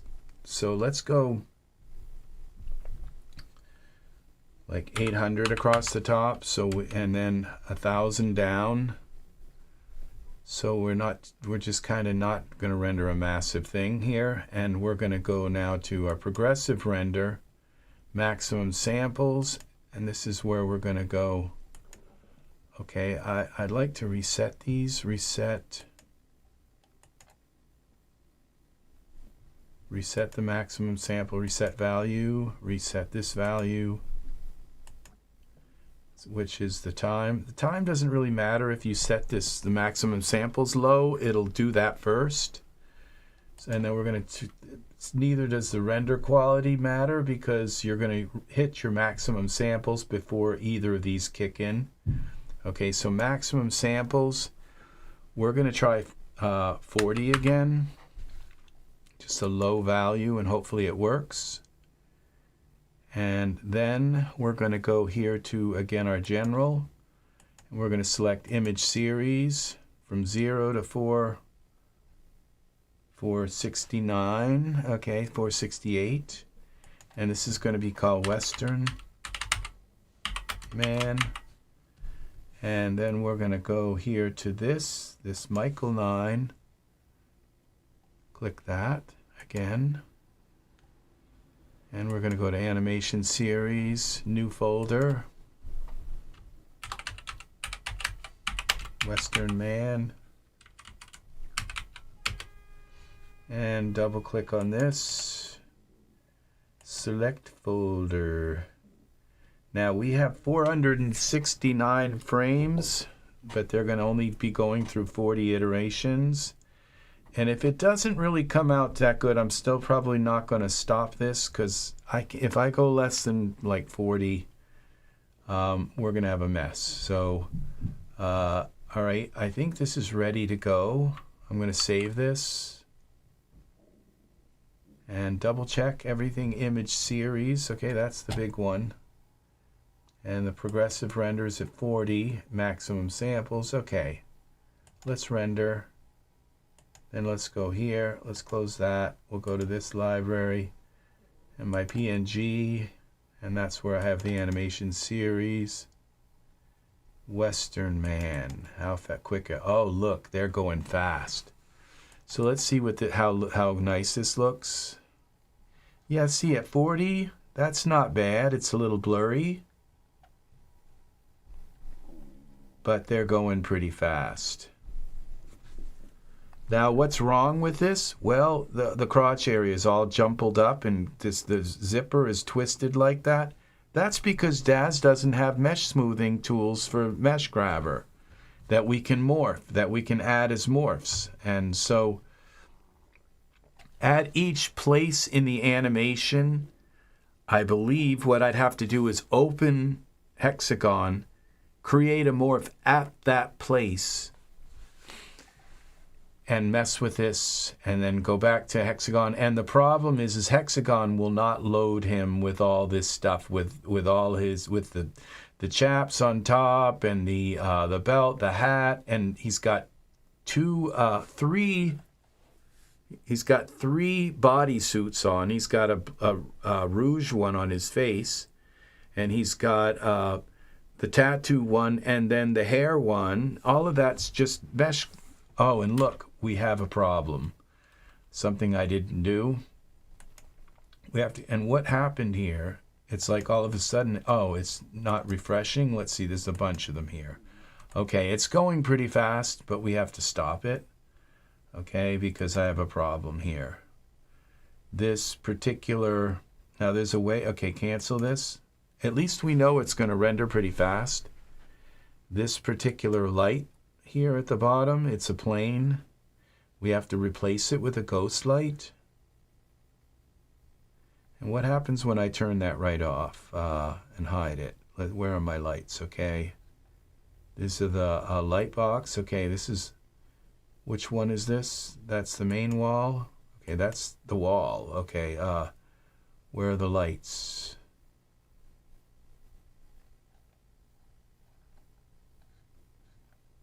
Lights, key light, okay, is the top one. Okay, floor bounce, this is it. And you know when I turn that off, it doesn't really do anything. So we're just going to turn it off and delete it. Okay, and now we go back in here, delete all these images. Okay, we want those gone as well. And then we come back in here, save this. I already did. But okay, let's render this now. Again.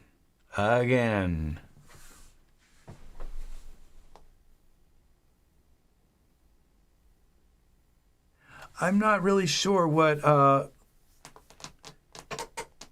Dean Rock Boy wanted. He says, can you add me with Lady Dimitri Sue? I just don't understand what he meant by that.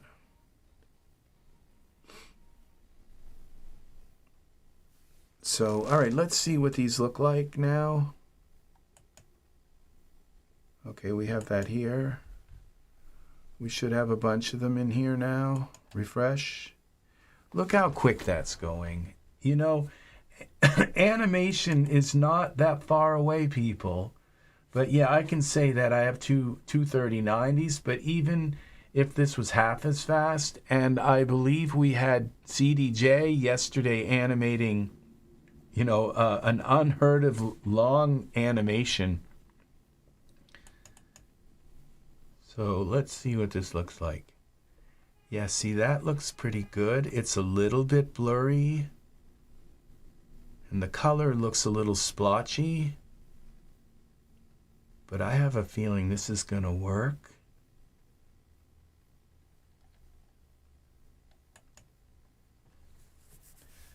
I don't know. There's always something in an animation that you screw up. I very rarely do I have a perfect animation. I have only a couple that I've ever made in my whole life that just came out perfect.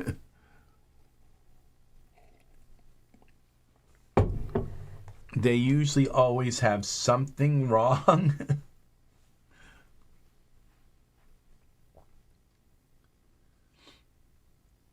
Okay, we're at frame 19, so we only have like 400 left to go.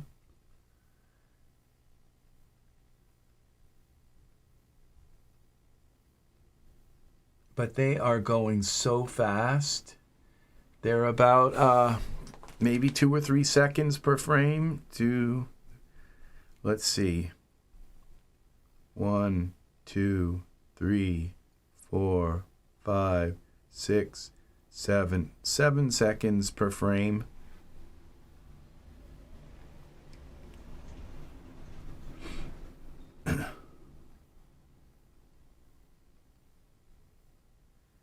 So 7 seconds times 489 is how much? How many minutes? So I would say it's probably about 15 minutes at least.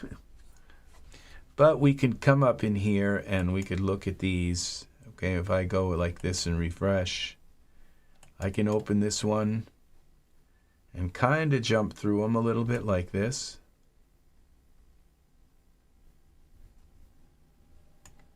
So we got him, that's a little bit so far.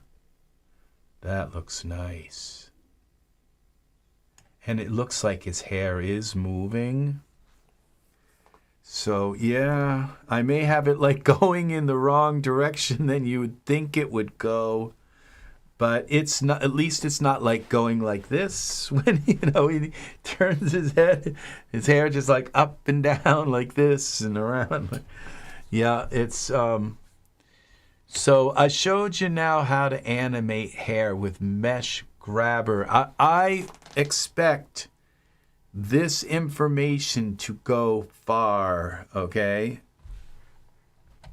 and I showed you how to use Mesh Grabber to animate mesh changes. Okay, because if you just use Mesh Grabber and then jump down to another place and change the mesh there, it won't remember them. Okay, then you go to do another one and it forgets the one behind. The only way it's going to remember them is to save them within Mesh Grabber and as a morph. And the only way to do that is to have this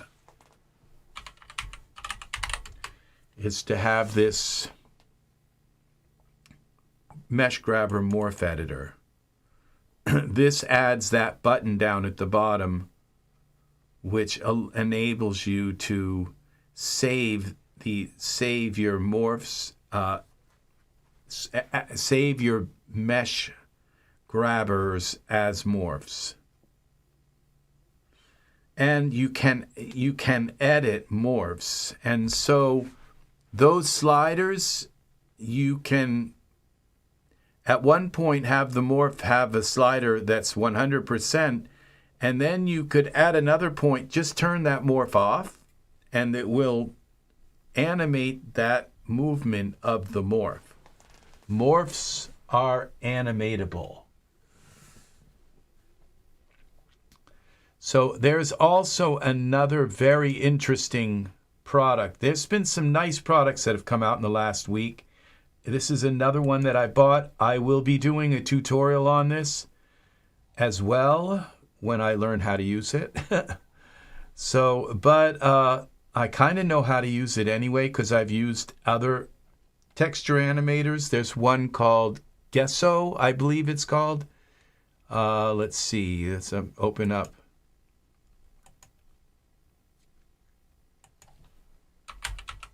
Gesso, G-E-S-O, Gesso, I think it's called. Gesso.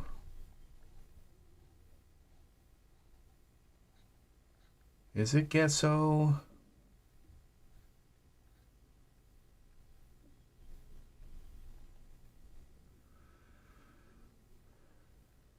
Texture. Let's try texture.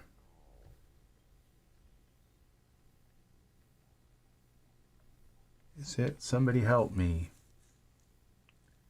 Oh, look, so we have the Il Umbrella. Okay, Il Umbrella texture add-on. Okay, I have that. Okay.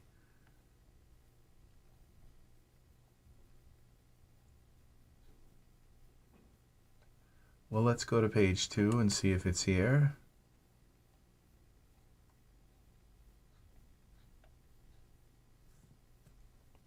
Let's just try texture.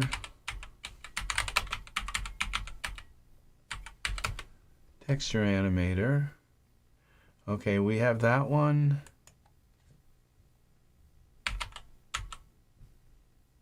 GuessCon. All right, that's why it's not coming up. No, this is constructive solid. That's a different one. Guess.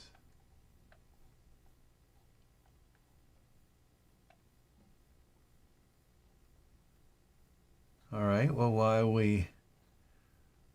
that's a catalyzer. That's 20% off right now.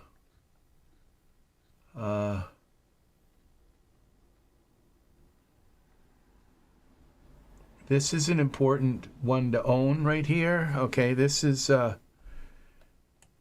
how you chop. You can use this to cut geometry. And this would be a very good thing to use. I didn't even think of this, but you can use this to intersect geometry. The only thing is with this is that you have to make sure, well, you have to learn how to use this program, because when you cut the geometry, it can leave all kinds of jaggies there. So you have to learn to kind of set, and I've kind of forgotten. I have a video on this GuessCon. On how to use it to chop things.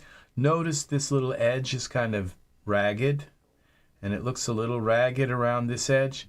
like you have to set your geometry to be really, really fine in order to get a good edge around the cut around the edge. So, but there was a way to kind of cheat and let it like just make the edge really fine and all. I'm not sure. I can't remember how we did that, but this is guess so texture. Guess I can't remember the name of the program where you can edit, where you can, and see the thing is that in Daz Studio, let's open up our beta, and hopefully that doesn't mess things up here. Let's see how many we have got so far. 91, so we're almost at 100. And okay, we're looking for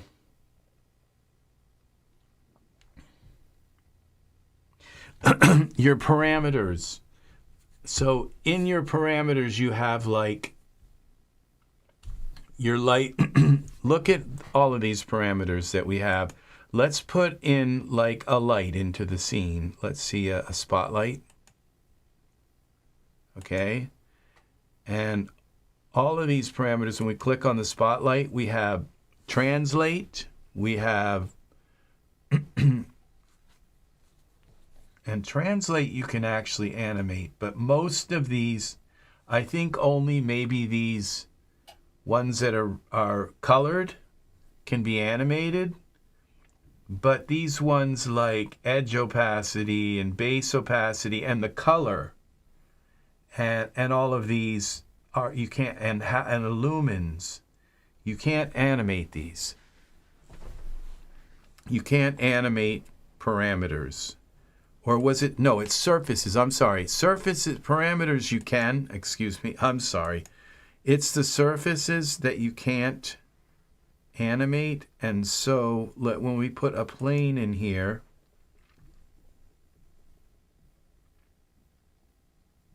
or a cube, okay, and we go into surfaces here, and we have all this like the base color and the glossy color and all of these different like the horizontal tiles and all of these, you can't animate these. Glossy roughness, you can't just make something get rougher and then shiny, or, you know, none of these are animatable. And that is what these programs, this one here, the one we had here, was the texture. Okay, that's this here, texture animator. And lunar loom. So this and this, I can't really judge. I purchased this. Okay, it's 44% off right now. That is a really good sale. And then I used my vouchers, and I purchased this texture animator for about $6. Okay. So, but and this is what this does is allows you to take your surfaces here and animate a bunch of them. But the other one lets you animate like almost, I think, every one of these. You can just, it's massive. And this one does it in a different way, and maybe a little easier way to do it. But they both kind of do it the same way. Let's see, surface. Let's try surface animator. Texture Pro. Animation. One of these will find this thing. It's another.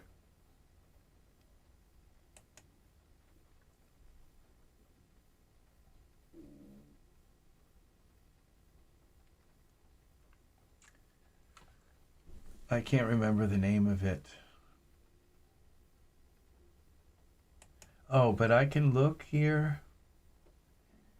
I know it's probably listed up here in my, okay, it's called aBass, A-B-A-S.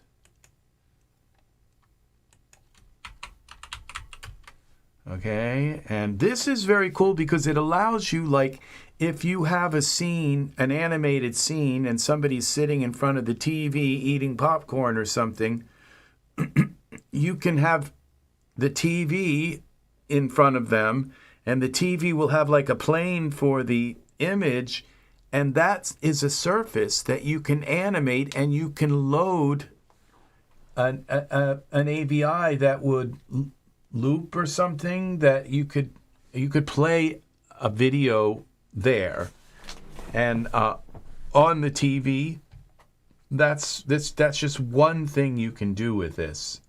Okay, so all of these, see this textures here, and I have a feeling that this aBass is going to be, now you see what this is these are each frame, and as the frames are going through, it's changing colors, it's changing the colors of things, and it's not that hard to use this either.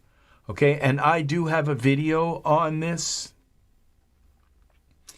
So it's once you load this aBass, then basically you can just come in here. Each surface's shader of an object has its counterpart in the corresponding animated shader. So you load the animated shader, and so saying hello, Rex, Angus, CDJ, and everyone. Oh, Art. So yeah, we have each shader property has its counterpart in the corresponding. So when you load aBass, it gives you like another shaders menu, but these shaders are animatable. So as you click around in your timeline, you can just change colors, you can change, and it puts keyframes in for everything. This is a very, very, very, very nice program. This is on a 20% sale right now. It's expensive, like without it being on sale, but even at $28, what it does for your animations is you can have the colors changing on this abacus, and it's very, very nice. And the changing the color of the smoke here, I'm not sure exactly how that's used in that exact example, but this smoke has a surface, all kinds of surface parameters that can be animated.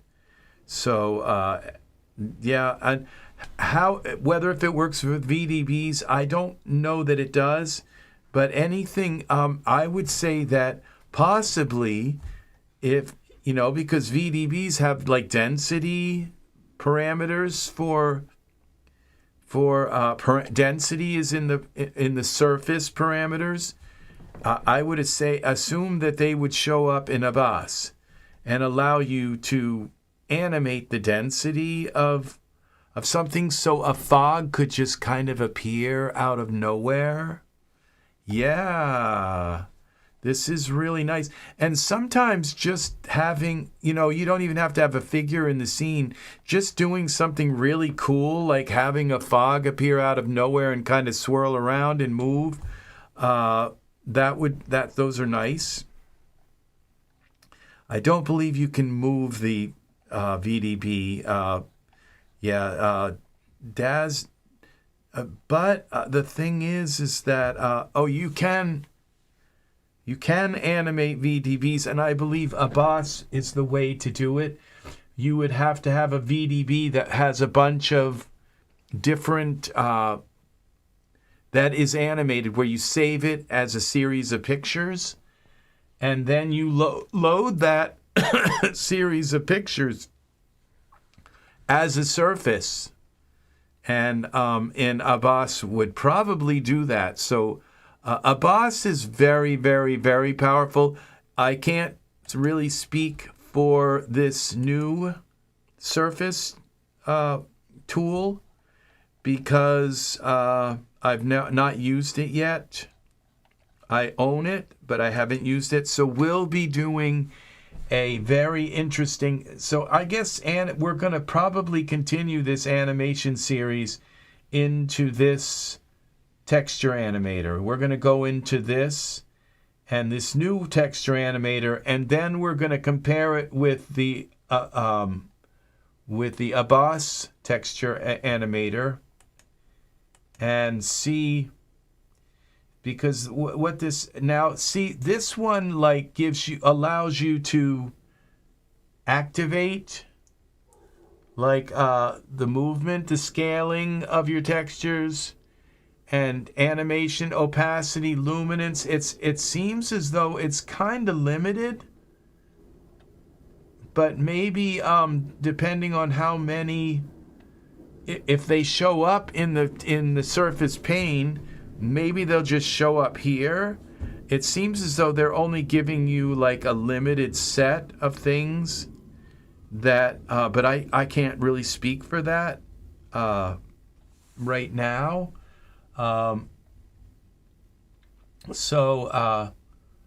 But once these are enabled, then you're able to animate your textures and all of that. So this is really cool. So yeah, you can animate televisions and fireplaces and things in your scene.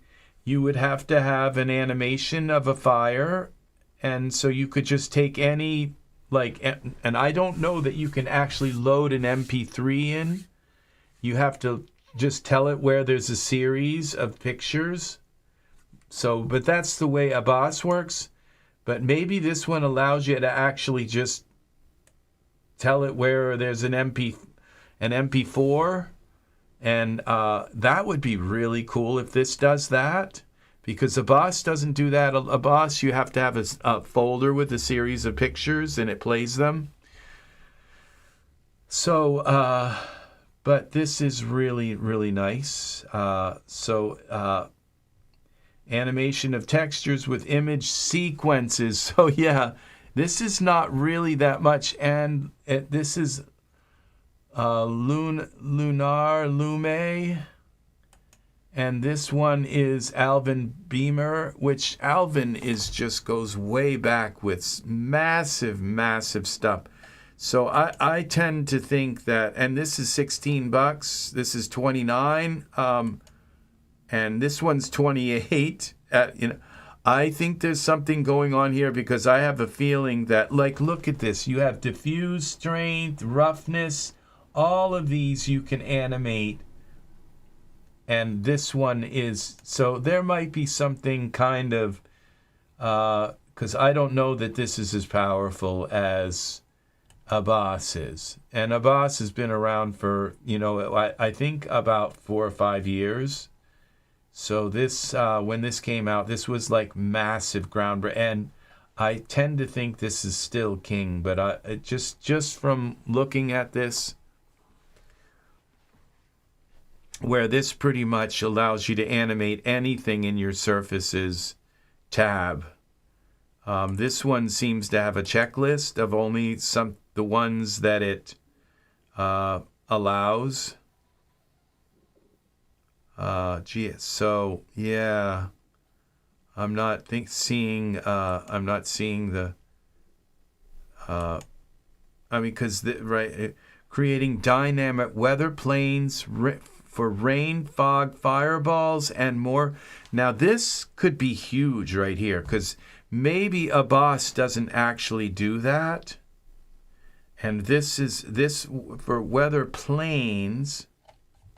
Dynamic weather planes for rain. See, now that's planes. They're not, and all you're doing basically is scrolling the image around on the plane, and they're all kind of like falling. It's not very realistic. It's not like drop by drop kind of thing.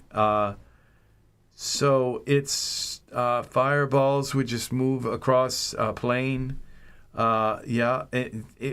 These would be transparencies on planes.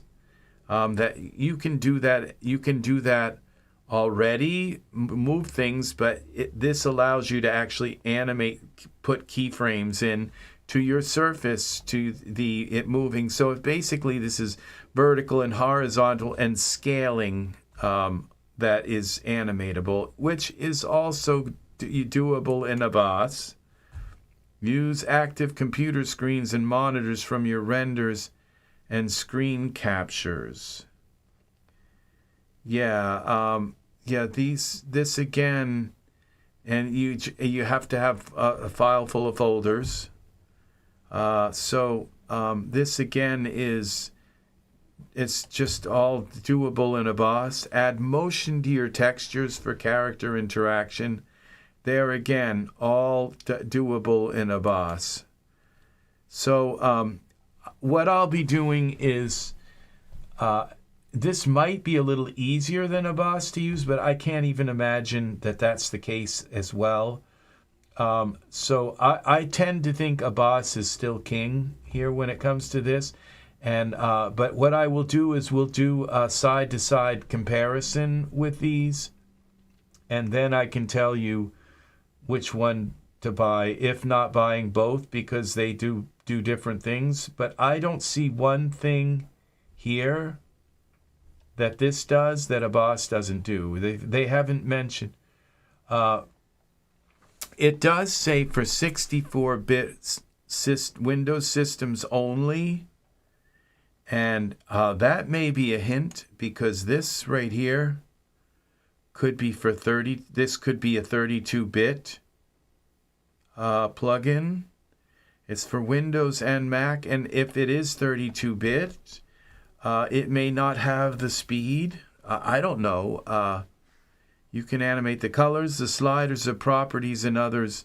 It uses any surface shader that can be edited in the surface panes is suitable for animation in aBass. So that means you can edit the, you probably, I can't say for sure, but it says any surface shader that can be edited in the surface pane is suitable for animation with aBass. So that means, because one parameter that's in the surfaces thing is your VDB, and another in the parameter that's in the surfaces plane for VDBs is the color of the VDB. So the VDB could theoretically come in, and this does a series. So I believe that you could take a series of VDB images, because that's what a VDB is an image. That it's a 3D, though it's actually a 3D. It's a VOB file, I think. So it's actually a 3D file. I don't believe that aBass will load. And this one here, this texture animator, says that it does it with surfaces, with dynamic planes. It doesn't say VDBs. So I'm not sure that this brings much to the table. It might be faster, but there again, it's just a slider in the parameter in the surfaces pane. I don't know that 64-bit is even needed for that. Oh, okay. This says for 64-bit Windows systems only. We'll see. We're going to play with these. I am not making any kind of judgment whatsoever. This is on sale right now for 44%. So it might be the time to pick this up. And if you have a few, like I did, I picked it up. I just looked at this and I said, yep, video. That's a video. That's going to be a whole video based around just that. So that's coming up. And we'll do aBass again. We'll revisit. We'll compare these side by side and play with them. So let's see, how many pictures have we got? So we got 94. I think it's done. No, we got 94 items.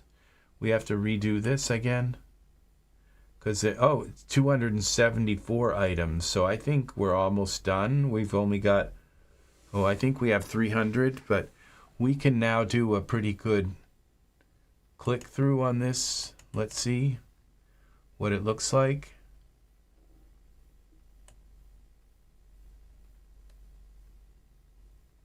His hair, I didn't really animate his hair enough, I don't think.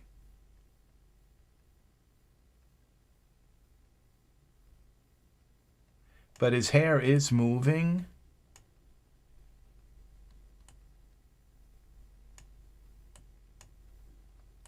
So it's moving some, but it's not moving like really the way gravity would move it. Now, animating, again, animating using and applying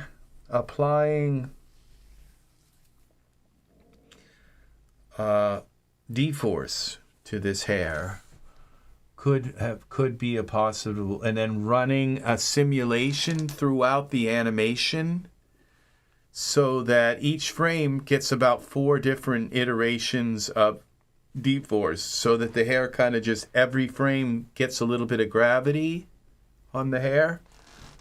That's a possibility also. And using Mesh Grabber along with that. You can use Mesh Grabber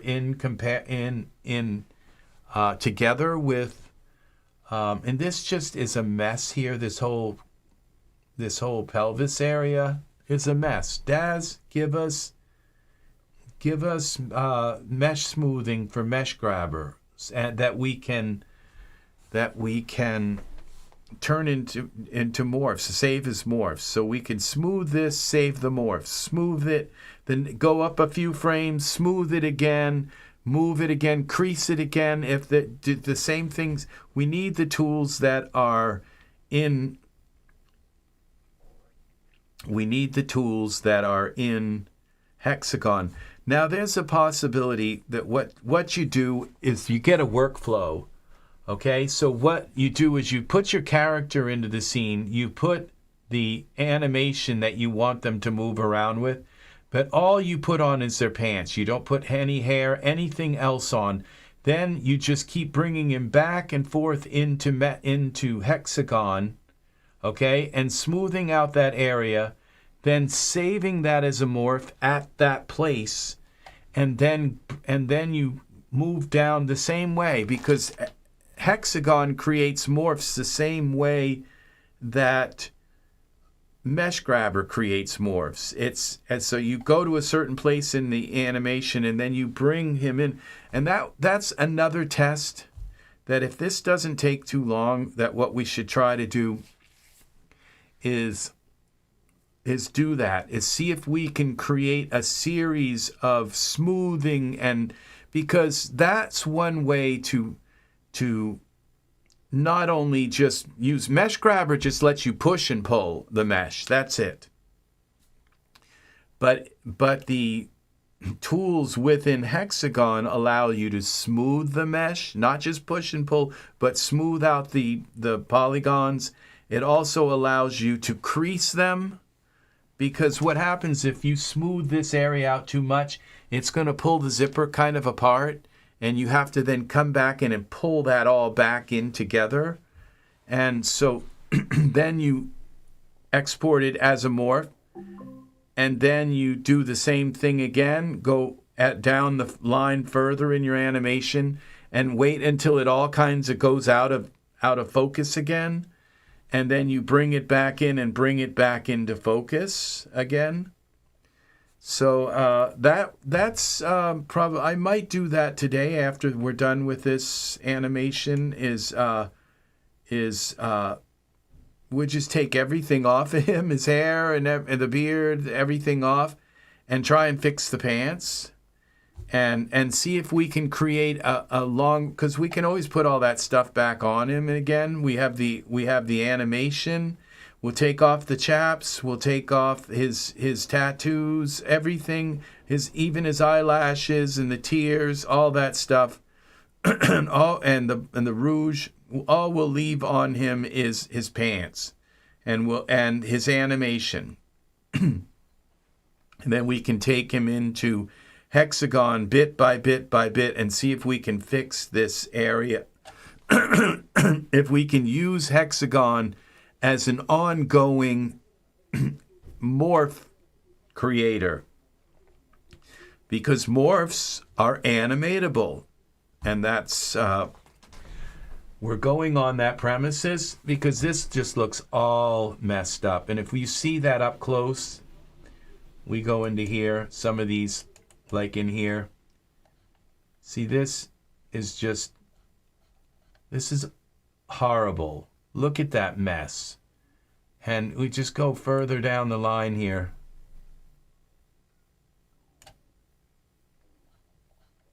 And that's not too bad. I was able to smooth some of these things out a little bit with the first time. I went on the first frame and created a morph and kind of fixed it. But now look at this. We've just got this big chunk of stuff hanging there. This is horrible, Daz Studio. This is horrible. We need these tools in Daz. We shouldn't have to bring it in to take all his clothes off just to smooth this out, to create a morph on his pants. It should all be done here in and if I take him into, I have to take all the things off of him, go back and restart and fix the pants, which basically tells me that you have to have a workflow. You have to create a workflow with all of this. So how many items have we got here so far? Now we redo this. So, like I told you, rarely do I ever get a perfect animation in Daz, and the reason why is usually because of clothing malfunctions. We're at 337. We're almost done. There's 300 and something. I don't know how many animations. I usually cover it up, but let's see. Oh, we got 469 actually. So we still have another 100 or so to go. What I could do is load this same animation file, open. No. I don't think I have Hexagon set up here.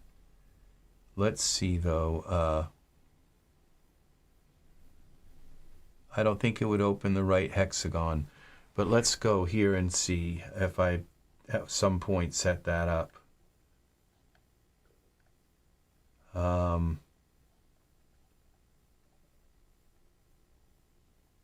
What am I looking for? Okay. We're going to go to PNG, no, renders. Okay, Western, man.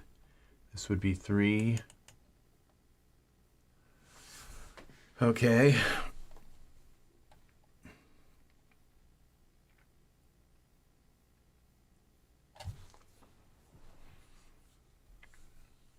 Let's see what we've got.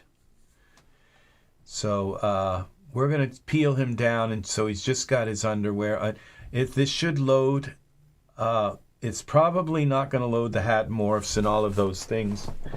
We're going to have to start over with him. But this is a test just to see if him and his pants, if we can create an ongoing morph-like chain with his clothing and fix his pants by just going into taking him into per frame, take him into Hexagon, fix the pants, and then save the morph out and keep adding more morphs.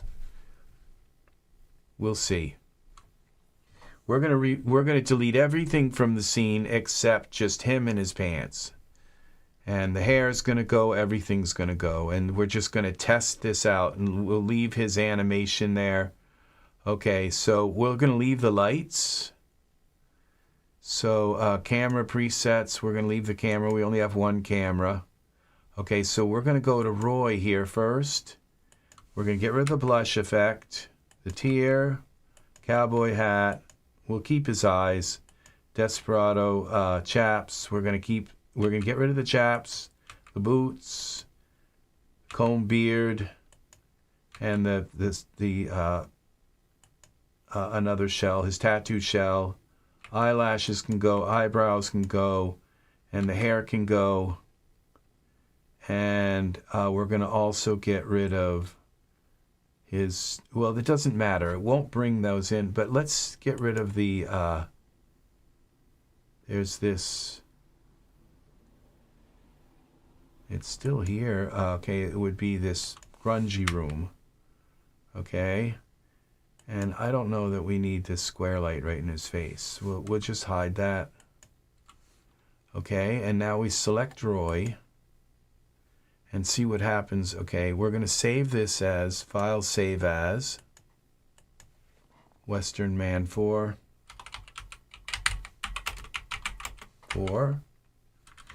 So we're going to show you if this, we're going to make things possible for you people. We're going to show you how to make some certain things possible. He still has his why does he still have his, it's okay, the tattoos. I thought we got rid of them, but they're probably, oh, what are those called?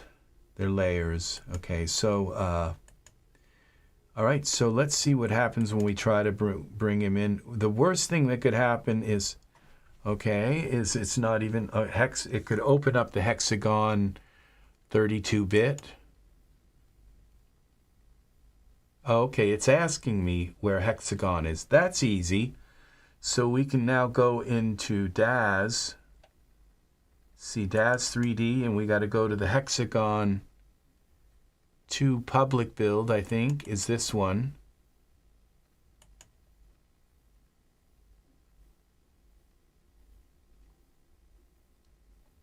Okay, this is x86. I think we have to go to the program files and Daz here. This would be 64-bit. Hexagon 2. This would be the 64-bit Hexagon. Let's see if this works. I don't see 64-bit. Let's see. It does say it when.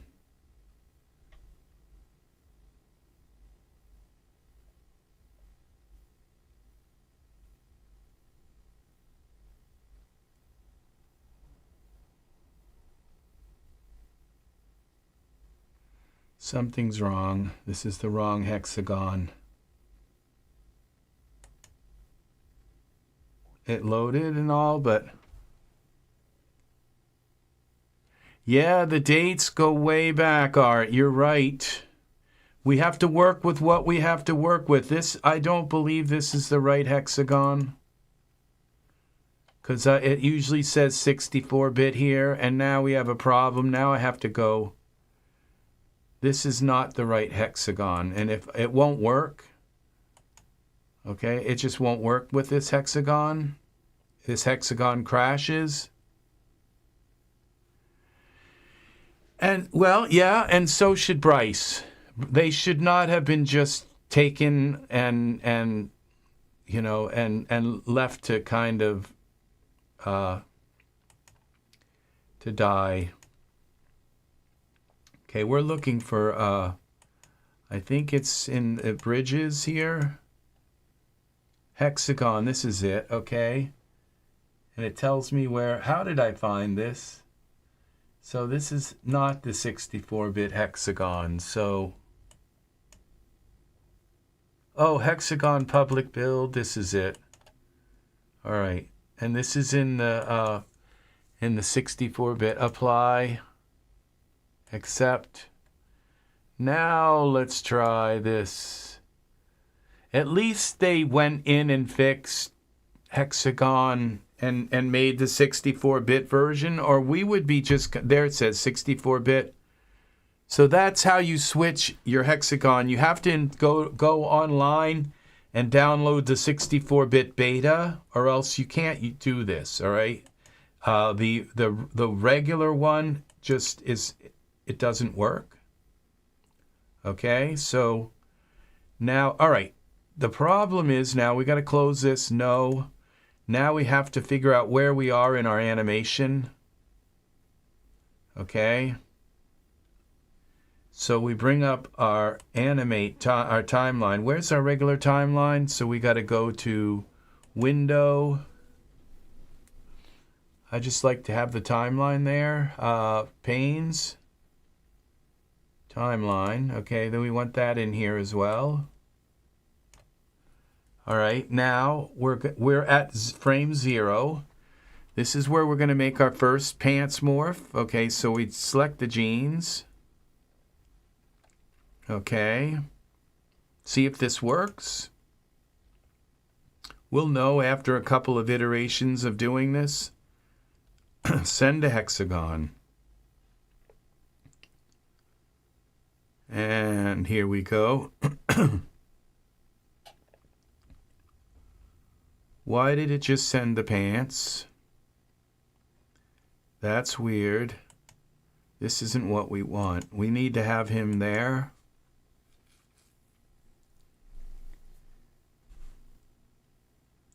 Okay, so we have to select Roy. Roy was a young cowboy riding the range alone. Okay, here we go. File. Send to Hexagon. We'll get it right. Okay, I'm not going to go all crazy with this. I'm just going to try and get it in the ballpark. Okay, so we can test this out. All right. Okay, I left his eyes in. So, all right. So what we're going to do is zoom in. Luckily, they fixed this so we can at least do this. All right, this looks a lot worse than it is, but okay, right here. So now we're going to select our UV paint. This is the place to do it. Blender is not necessarily the place to do it because it just, it's not as easy, okay? It's just not as easy. So you could see all I did was select him and open and it popped up. I had to make sure though, the only thing is a Blender might have loaded all the other stuff in where this won't load it all in. It would probably crash if I tried to load his hair and everything else with him. All right, so what we're going to do now is go here to this and make this just a little larger, tiny bit. And that's like a lot larger, but we're going to just smooth this out like this. Okay, we're just going to smoothen this out, and then we're going to take this other part would fix itself with the smoothing that's built in, but we're just going to fix it anyway so that it's correct. Now we're going to go to that. Okay, we're going to make this a little bit larger as well.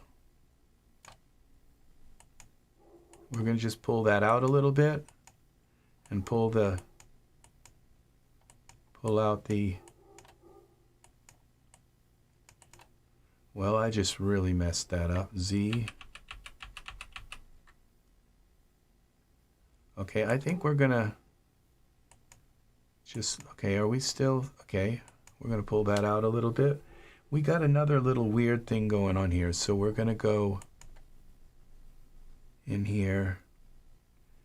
I might have to pull that out. This is all twisted.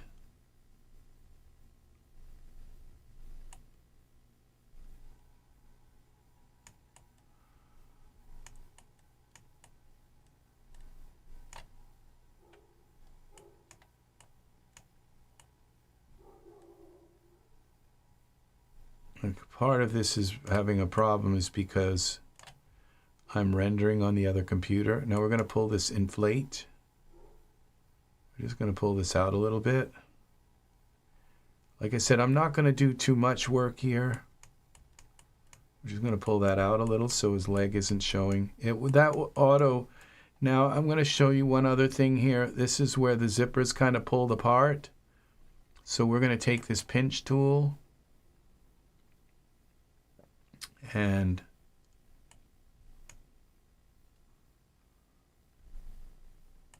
we're going to pull that open a little bit like that, and we're going to just pinch this right here. See how that works? Now it pinched it a little too much. Now see, I can pinch this too, and I can pinch this and pull this over. See, so there's a lot of kind of stuff I can do here. Oops. And just so I'm kind of not that good with these controls here. So you see, I can pull this over a little bit more, and then I can come in here and smoothen again, smoothen it, soften it, and just smoothen out the whole. Well, it's not doing anything right now. It is, but it's just not. I think I got it too big here. Let's go to 7. Just works a little better if you're not trying to do a whole area. You don't want to do too much here.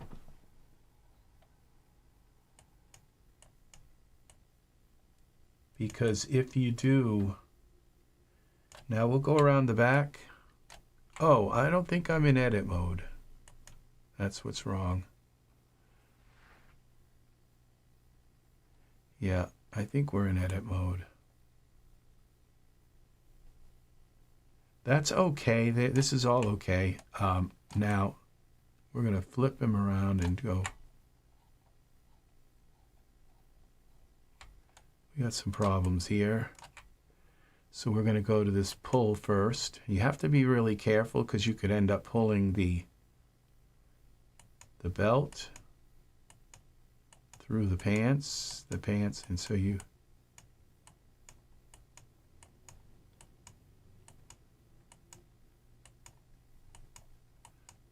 Okay, we're going to pull the belt out first. See, I just did that. I think did exactly what I didn't want to do. Let's try this again. Z. We're going to pull on the belt. Why?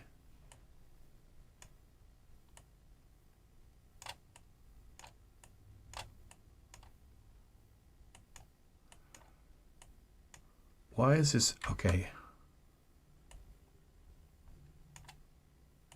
All right, we're going to bring this up, and I think we're going to be stuck with the way it comes out. Okay, it's going to pull through. There's a way to fix that in. Now we're just going to come here and smooth. We got a pinch, a little bit of pinch there. Smooth. Oh, we got pinch. I think I got pinch selected. Yeah, pinch. That's pinch. And now let's go to smooth, soften.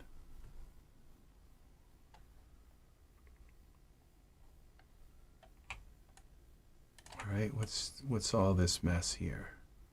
Okay, we're just going to smoothen this a little bit, and then we're going to leave it. You don't want to take out the. I think we got to pull this out through. I think the stuff's showing here.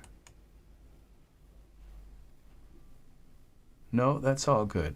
You don't want to go all over this because if the artist worked really hard to put these little wrinkles and stuff here. You don't want it just flat looking. You're going to lose a ton of detail. So you don't want to do that. We're going to pull this out a little bit. Okay, here this is showing a little bit of skin through. We're just kind of fixing it so that the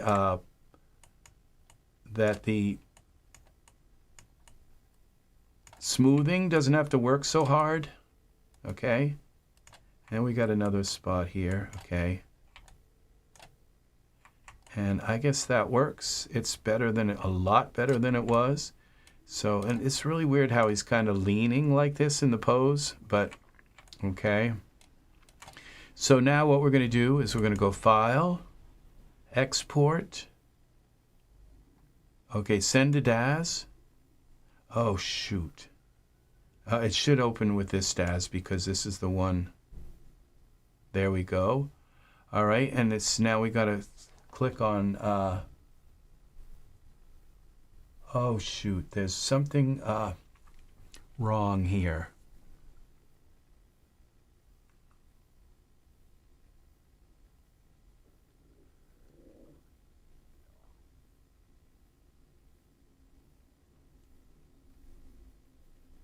Okay, we have to close that, and we have to go up here into Edit, Preferences. I think we have one of these where we have to say Show.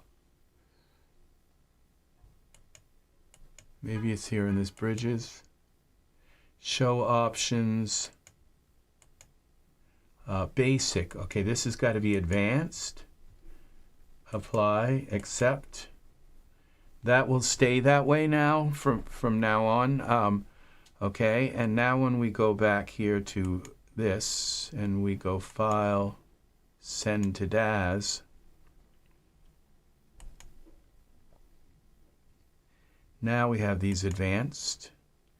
You can't do this without changing this where it says reverse deformations. That has to be yes or it won't work. And then we're going to call this Hexagon Morph Pants 1. Okay, we'll call this Pants 1. 1. Accept. Created successfully. Now we go into our parameters for the pants. Here. And let's go turn the light on so we can see. Look how terrible that looks right now. And we're going to go here. And we're going to go Pants 1. That's a lot better than it was. Okay, we can't zoom because the camera's locked. Okay, now we're going to save this. And now we're going to also set that Pants 1 as a favorite, just in case that's something that's important. And now we're going to move ahead a little bit until the pants start to really kind of gyro out of position. I'm going to take my camera here. Okay, we're going to go to perspective mode so we can get a little closer here. See what's happening. Now we have... Now you see we can still do... we could use Mesh Grabber here and add some morphs from Mesh Grabber. But we don't have smoothing tools and we don't have pinching tools and we don't have those tools. And what this is all about is doing a test with Hexagon. So we're going to close Hexagon now. Would you like to send changes? No. And I would like to not like to save changes. Just close. All right. And now we're going to see we've got a little bit of a funky thing going on there. And we got a little bit of poke through here. And let's see what the back looks like. It looks okay. It's just a little poke through, but you wouldn't see that anyway. So, but okay, we're going to try to fix that. I'm not sure how I can exactly, but we can. We're going to test to see if we can make an ongoing morph series with Hexagon. So we're going to now go back to Hexagon. Oh, it's just going to bring the genes in. Okay, so, okay, we'll go, all right, okay. And we'll close this. Would you like to send changes to Daz? No. No. It doesn't look like it's actually showing me. Oh, the reason why it didn't look the same is because we didn't have the figure there, and so the weight maps wouldn't be right. Okay, that's a guess here on my part. Okay, so now we're going to go here to send to Hexagon.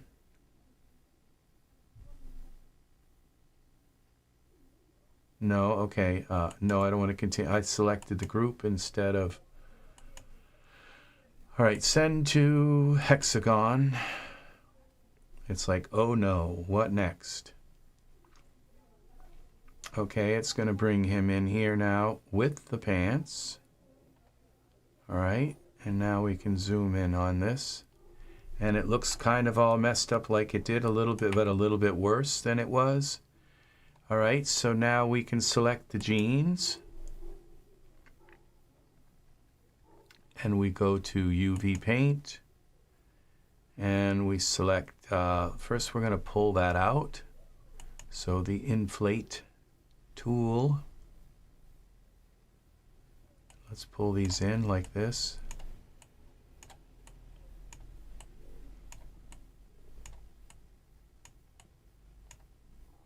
All right, that's okay. The belt's okay, kind of, sort of.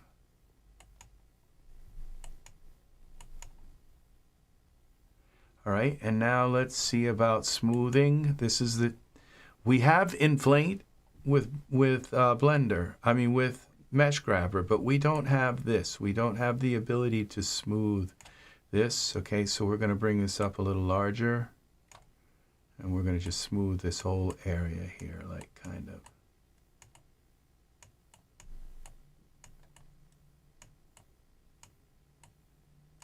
That's a little too large. And we want to smooth in here. Okay, all we want to do is check and see if we can do this, if this actually works. Okay, now we have a little bit of inflate to do here. Kind of messed up our inflate.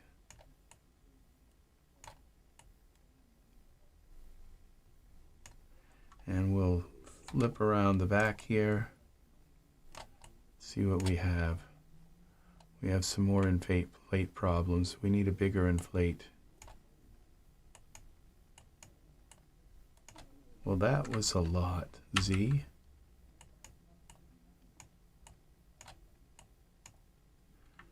That one was a lot too.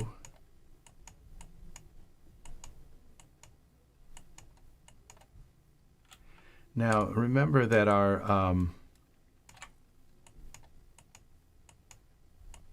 we have the pants selected, so it should work on the pants even through his hands. See, that was a lot. Again, the strength, we're going to bring the strength down a little bit on the inflate.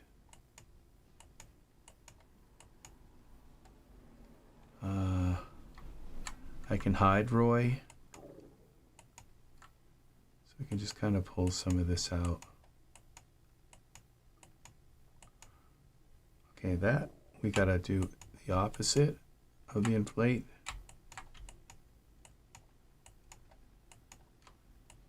But okay.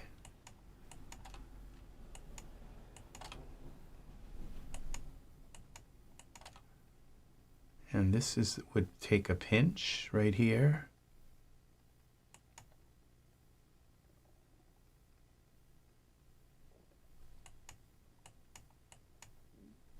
Where's our pinch? We need that a little bigger too. I think I'm going to leave kind of some of this. Well, that kind of worked. Now we can just smoothen it a bit.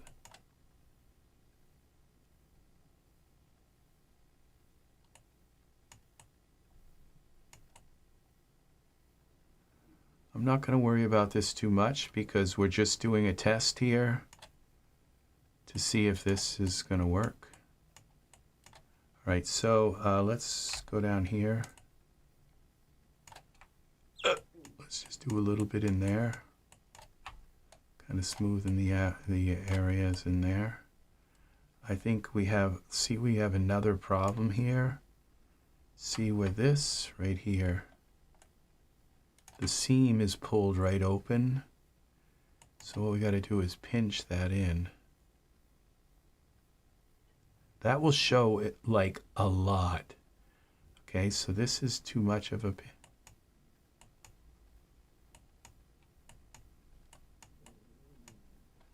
Why is it? Okay, do I have the pants? Okay. Hello, what's happening here?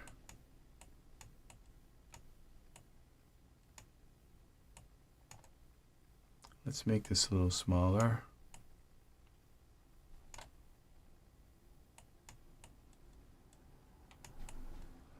Why isn't it work? Okay, we're gonna accept. I probably don't have pinch selected. apply. Okay, let's try pinch again. That wasn't pinching.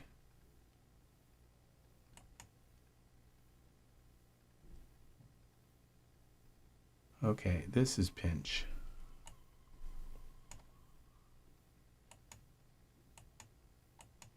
You have to pinch that seam together, and we're going to definitely need pinch in Daz.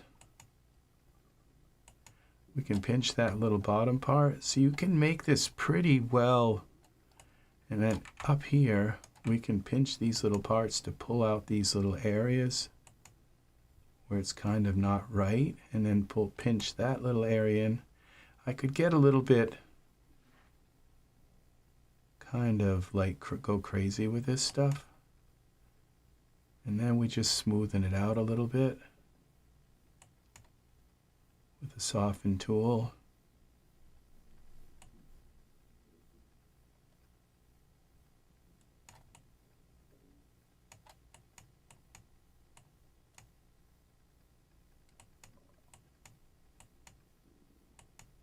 What the soften do is kind of undoes some of the pinch. So you have to be careful of that. And I think I turned down the soften tool a little bit.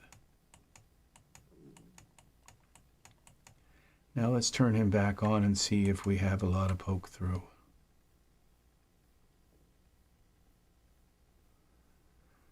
Except we have a little bit. I think that'll work. Although it just kind of looks terrible here, but I just want to test this. So we're going to just do a little bit of inflate to kind of maybe pull this up in here.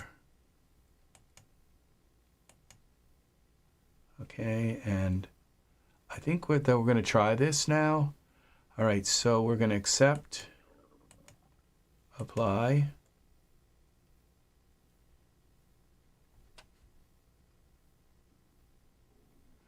And we go File, and we're going to go here to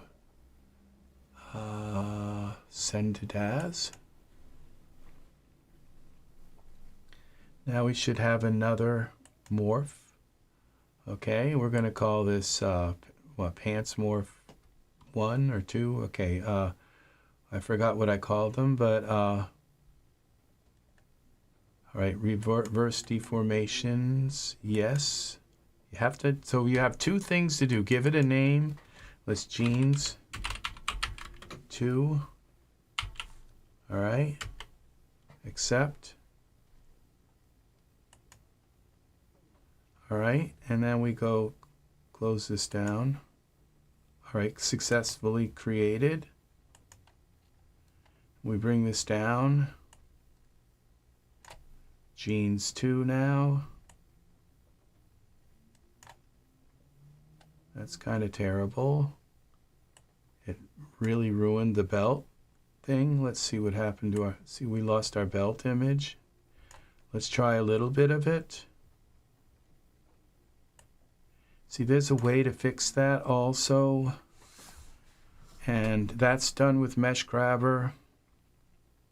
It's better than it was, so let's make another morph for this particular place. And this would be in surfaces, jeans, buckle, and then we go to Mesh Grabber, Tools, Mesh Grabber, and we have to turn off parts of the buckle. Surfaces, here we go to buckle.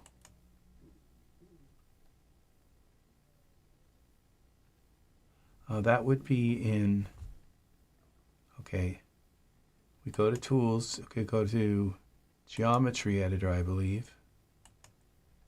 Right, and now we have all of this stuff. Here would be surfaces. Now these have the names of oh, we have Roy selected. We have to go to jeans. Okay, belt, pants, belt, buckle, okay. But in the buckle,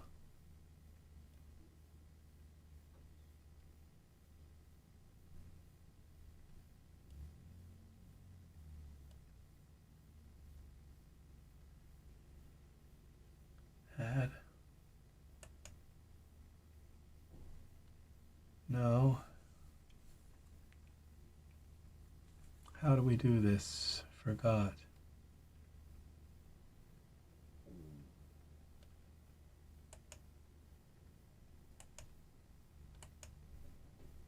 Okay, buckle.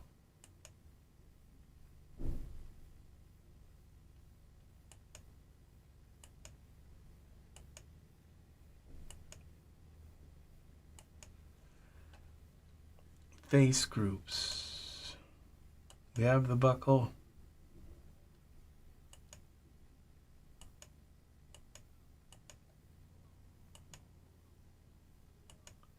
Part of the leg.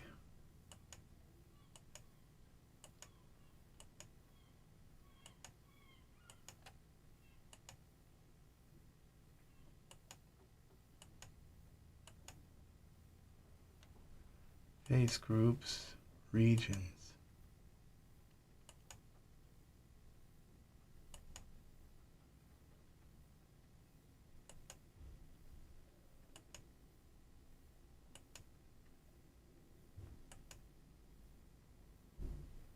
Okay, with details. Okay, I've forgotten how to do this because there's a way to select the belt and the surface on the belt and okay, okay,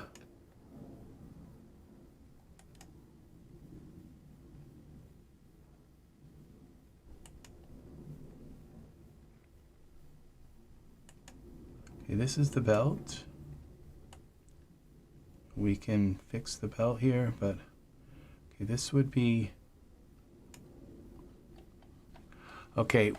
What we wanted to do is just okay. So what I'm going to just try to keep this simple again. So we're going to go back to Mesh Grabber. We're just going to fix a little bit here to just see if this in general works. The problem is I kind of mangled the belt. I just used Mesh Grabber a little bit too strongly. And so we're going to now come here and we're going to just grab this part here with Mesh Grabber and pull this out. And pull this part out. Mesh Grabber seems to work a little bit better than Hexagon in some instances for this. And I think his hands are actually touching the fabric, and that's what makes it pull away like that, but it's okay. Now we're going to go here and pull this out. All right, and make sure the front's still pulled out. All right, now we're going to go to this and save this, and we'll call this Jeans 3. All right, and now we can go into our jeans, parameters, down to the bottom here, Jeans 3, and we're going to add that here and this.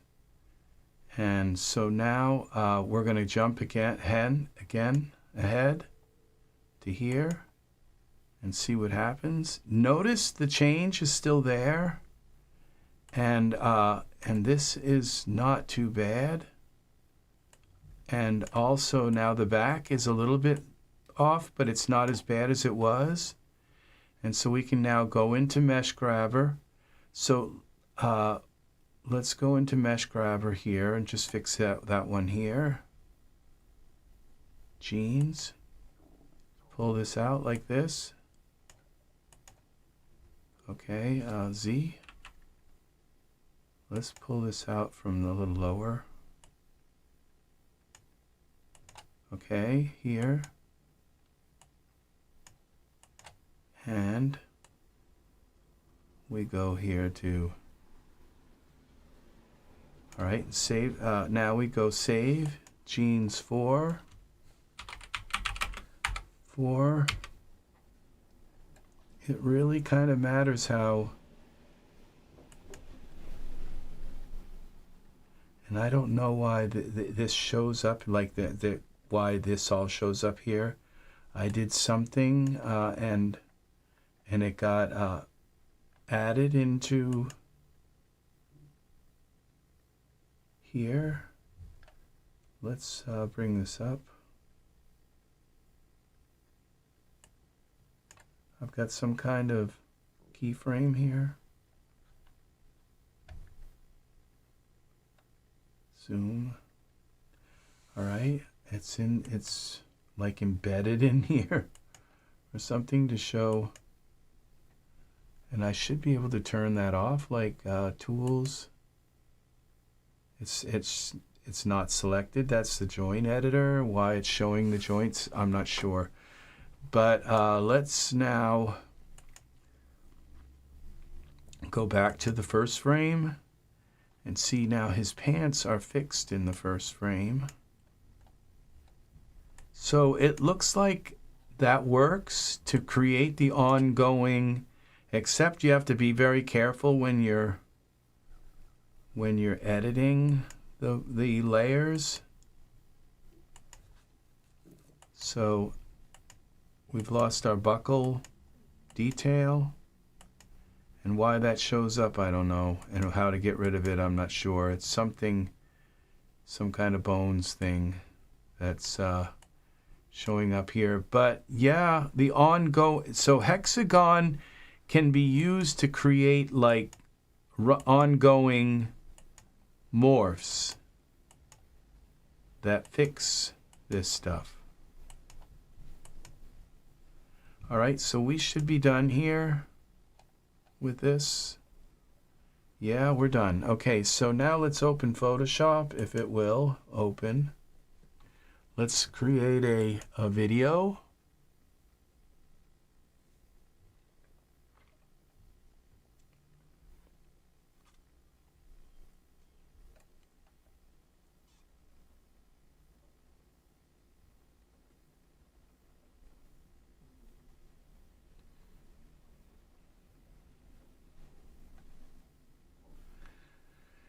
Open.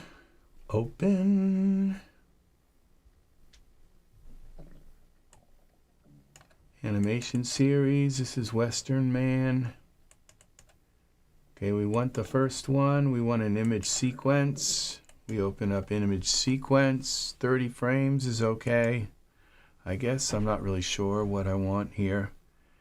And now that's our animation. We're going to go File, Export, Render Video. And remember, you use this little square up here to switch to your video. Gosh, his face, that rouge came out really fat, really bright. I didn't expect it to do that. I toned it down quite a bit, but it still looks pretty bad. 800, okay, this is all good. We're going to select the folder. Oh, these are finished videos, okay. So I don't need to do that, okay. And this is going to be called Western Man.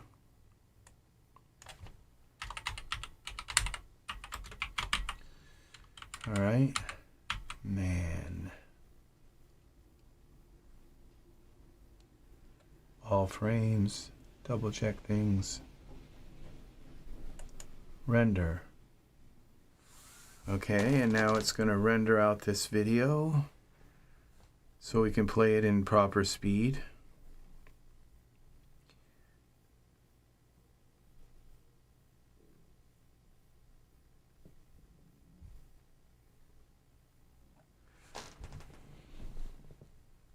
Now let's go here.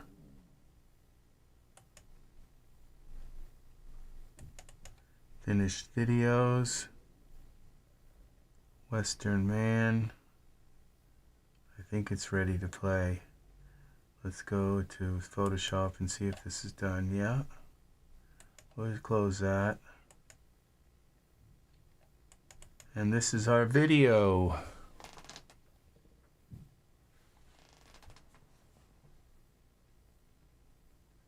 Now you can see where His eyes did move. Now his hair does still look like it's kind of, it moves a little. Let's go full screen with this. Yeah, just not sure if that's the best pose and everything for him, but now we could kind of fix some of this pants stuff. You'd fix that before you make the rest of the stuff, the hat. And so when he puts his head up like that, the hair should fall.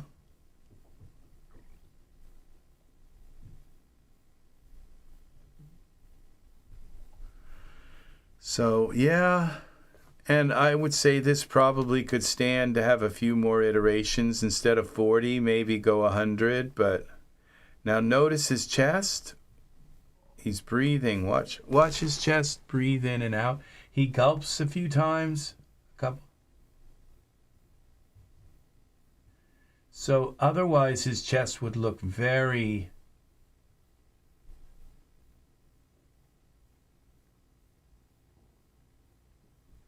He gulps. He blinks a couple of times.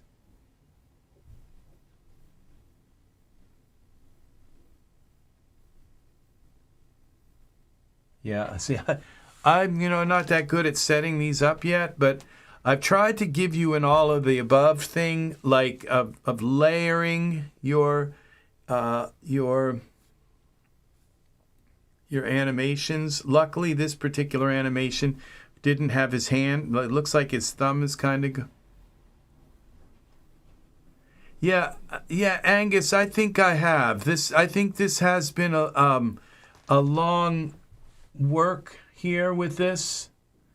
So, and this part right here, like where his hair should fall here, okay? That's the part that's not, it's, and the crotch area here all needs to be just kind of fixed so it doesn't look kind of all stretchy like that. And also his expressions aren't quite right. When he blows like that, he looks over and everything. That's kind of distracting. So, and you know what? A smile here and there, like, in certain spots. So you have to kind of decide the looks from side to side. And it makes it very difficult because in Daz, even at the lowest, so it probably could help with using decimator on him to kind of decimate so that I could set up the aniBlocks a little better. And he definitely, the rouge is too much. I'd have to... Oh, I think what happened is when I didn't lower the rouge. I lowered the rouge, but then the Daz crashed, and I didn't save it. So I think the rouge didn't get lowered. So I think it's definitely too his face is too red. But it kind of works. So the hair, when he goes this way, the hair should drop. I think I pulled the hair out. The hair should drop and kind of go down in. And when he brings his hair the other way,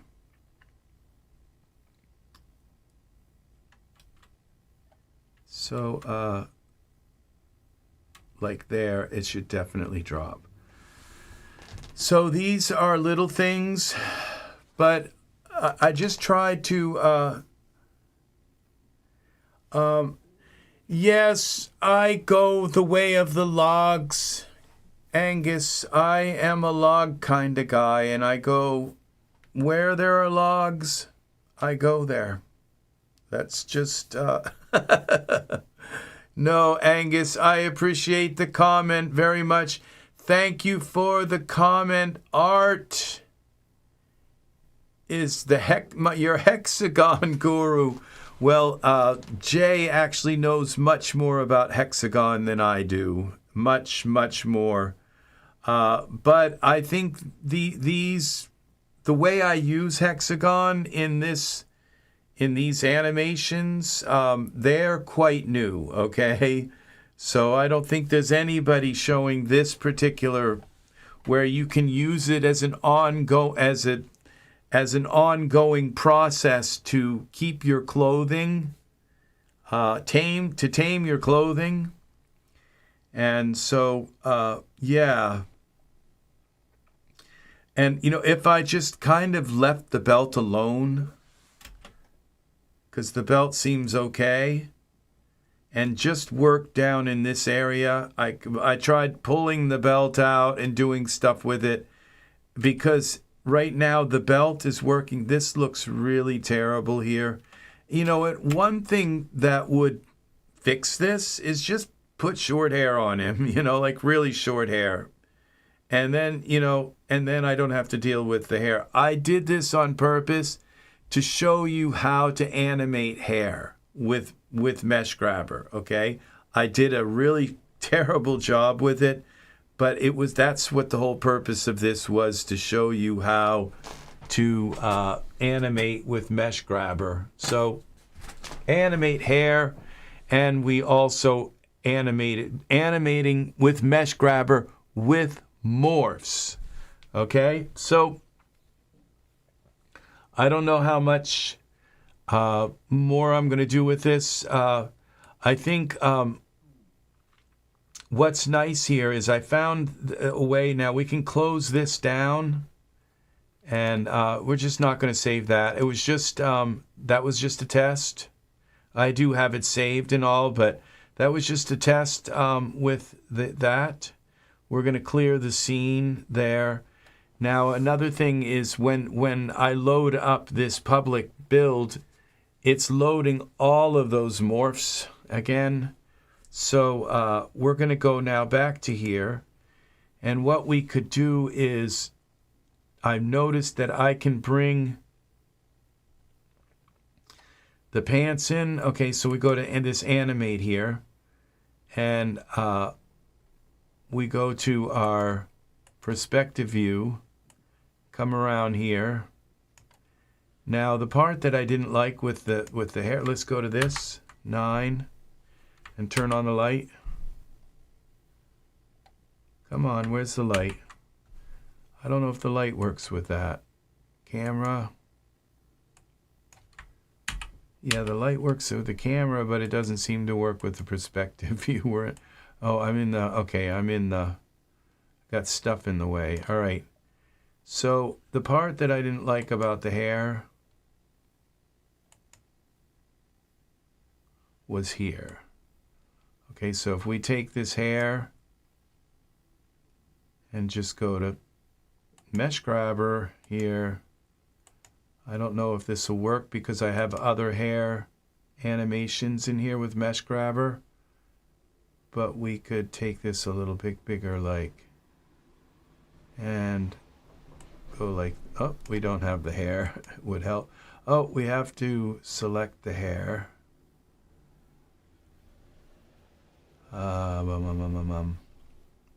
Where's the hair? Hair. Okay. And we can take this like this.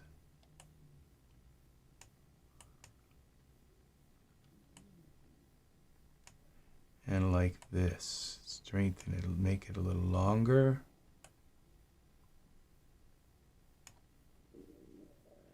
All right.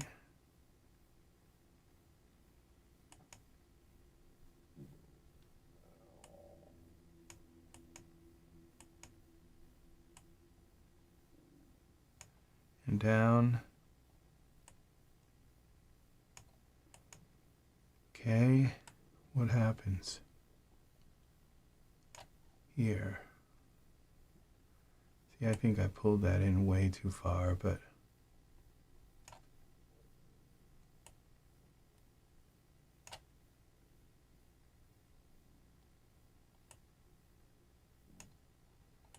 okay. Pull this hair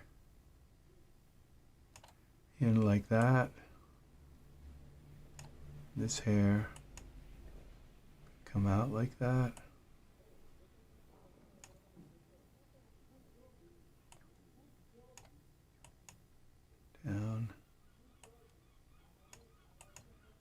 Okay, and so now we go here to our, select the hair, save, we'll go, I call that hair 6, I don't know, hair 7. Yeah, so we already got 7, so we'll go 8. Now, if we go into our timeline, we have these hair things. I don't know what these are with the hair. They may be cuts where I was chopping hair out. So we could have hair like disappearing slowly over time, which kind of how it works. So now we can take just his genes into Hexagon. Let's do it right about here, about halfway through. And we just select the genes. We'll just kind of guess at how it fits against his body. But let's go to the genes. Let's go here, File. Okay, we don't have Hexagon open, so we go Export. Okay, what would be send to Hexagon. That should just send the genes in real quick and quick, okay? And then we come up here and we just do a little bit of smoothing here. The very tool that we don't have in the softening tool, genes, we have to select the genes. Then we can do the softening. And let's just take this, make this a little larger. Just soften that a little bit. Just kind of bring it into shape. Stay away from the darned buckle in the belt.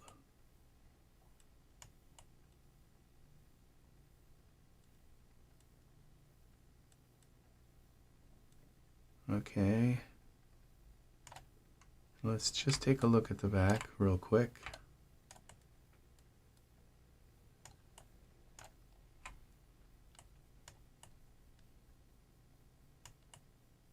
Okay, that works. I'm not going to pull that in because you can't see that from the back, from the front. No idea how this is working with, but it's better than it was. Okay, so now we go File, Send to Daz. We open this back up in Daz. Hexagon Morph. We want to reverse deformations, yes. And we want to call this pants 5. Okay, we'll just call it pants 5. Accept. All right. Created successfully. Now we go here to our parameters, genes, and watch this get fixed. Now we have a little bit of a problem. Yeah, we got a problem in there too. See, this didn't work too well. I may have another morph messing it up. We got a hexagon morph here.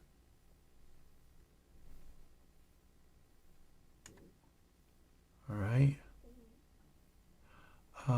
I think smoothing can really mess this up. Let's see. We have other morphs here. 2-leg.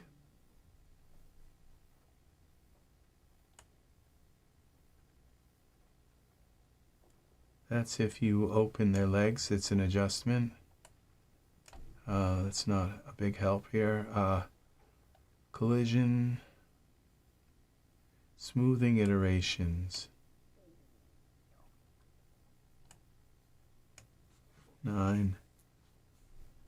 See that? Just fix something a little bit. You see, this looks better than it did. So,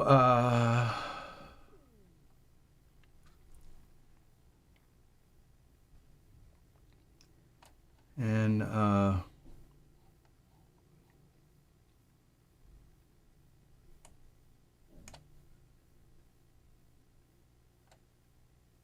so that kind of works. And now we go back to our timeline. We move up into here.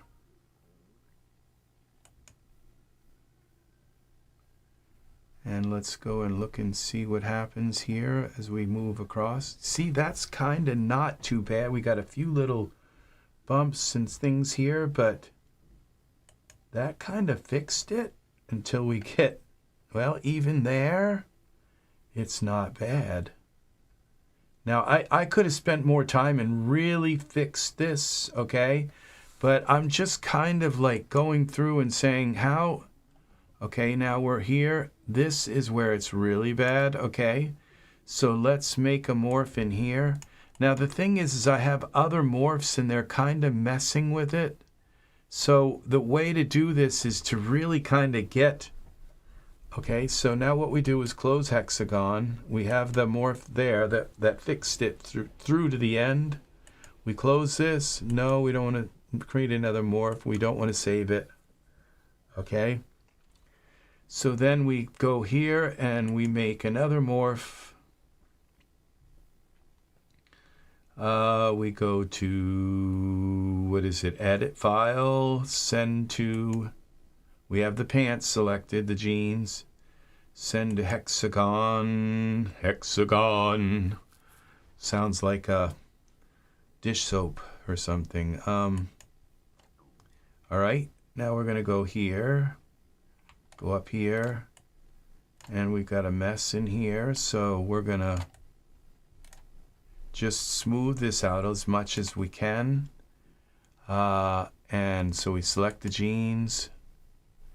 We come up to UV paint, soften tool, and just come in and smoothen this out. All right, let's see. Now we go to make this a little larger.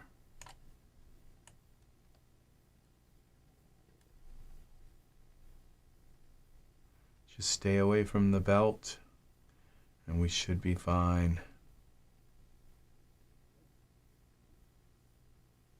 Okay.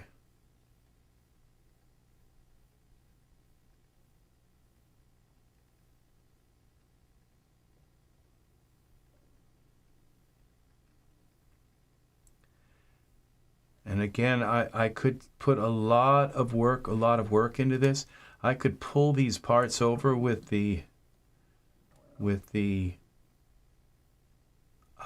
tool. Let's add some strength to this. Just kind of really clean this out.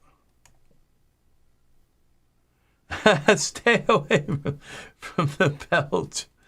Yeah, those are words of wisdom. There are many, many hidden puns that we could pull at this time. And probably not clean enough for YouTube. So there we go. That looks a little better. Okay. And now we're just going to take and see if that works. Let's go around the back.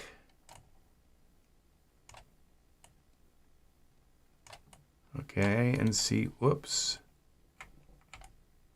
If we can straighten this out a little bit like that. Just smoothing that out a little bit.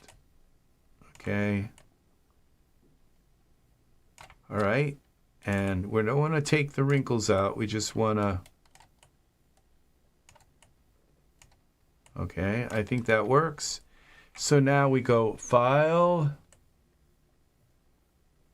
Send to... Okay, this is the wrong one. We're supposed to be here. File, Send to Daz Studio. Daz, Hexagon, reverse deformations, yes. And we're going to call these pants 9, pants 8. 8. See, the problem is that I may have like a morph like right before this. And so that's the problem. But this is pretty bad. Look at that. That's really, really, really bad.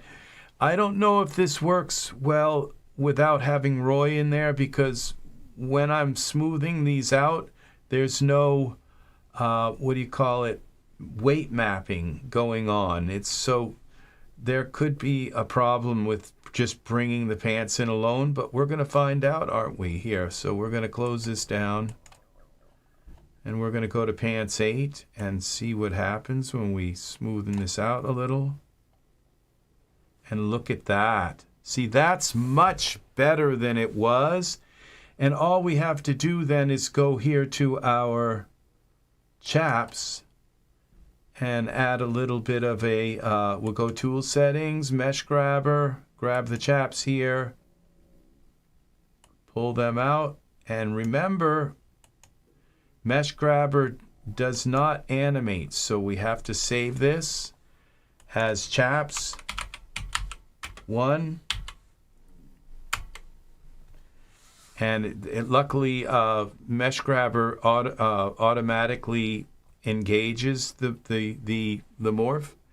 So now what happens when we move back just a tiny bit? See, it's not so bad. It's kind of okay, and it moves its way into our first morph.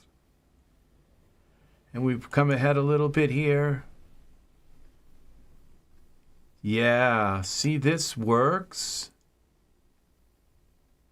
Now this is another area where it looks like it starts to lose its form. So let's just continue on with this a little bit. So we have the pants, the chaps. These aren't the chaps, these are the jeans. Okay, so we close down this. Would you like to send? No. Would you like to save it? No. Close that. And we create another morph along the way. Send to. You just have the jeans. So all that's going to come in are the jeans. Okay. All right. This seems to be working. This work work. Now this is. I love coming in here and seeing this, so because I know that I can just fix it almost instantly with our mesh smoothing, which we don't again have in Daz. So we have the jeans selected. Now we have to bring this up large again, and we can just smooth this right out like this.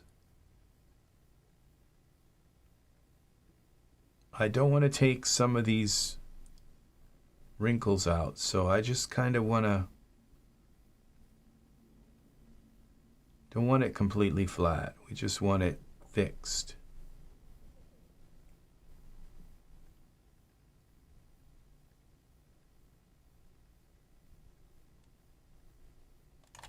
All right, and now I could take this pincher thing and just pinch a little here.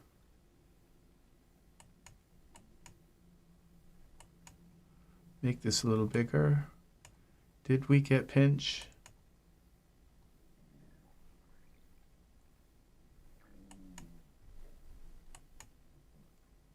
Pinch this here. So you can just kind of work at this in little bits. Just kind of pinch that in. And pinch this to pull that down out. Pinch this a little here, and then smoothen it again. See, you can get really skilled with this, okay? And then you just smoothen it out again, just to kind of fix your pinches.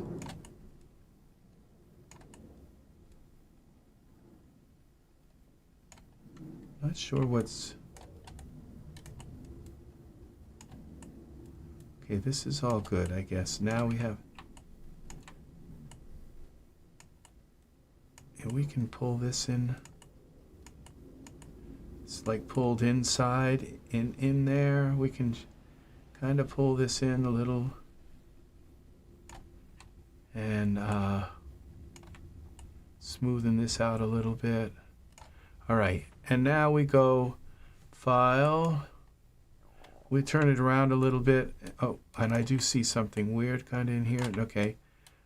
We turn this around a little bit like this and just take a look at the back and make sure we don't have a huge problem. We do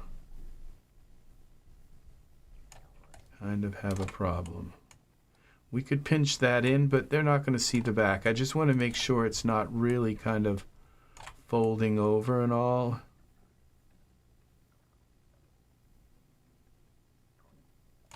Okay, and we turn this around again. I wish I could kind of get inside, but I can't.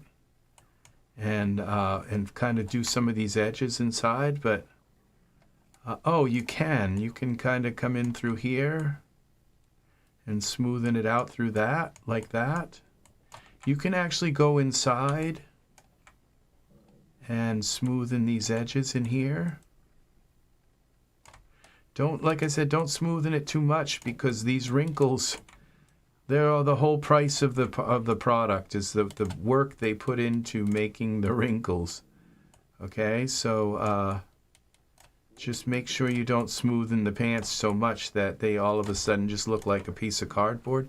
Okay, now a burlap sack or something.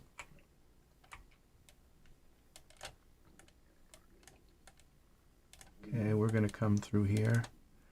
And just to show you that you can get inside here and work with some of this areas here. I think I got this pretty well though. But look at this, you can see where this is stretched really bad in the middle. And this is where you can kind of take some of this and fix some really serious areas where the stretching has stretched the actual texture that's running across. Okay, let's zoom out. Okay. And let's go down here and see what we've got in this. Okay, this area, we've got to pinch that. Okay, we got this, because that's going to show up very much so. So we got to pinch this little area to pull it back in.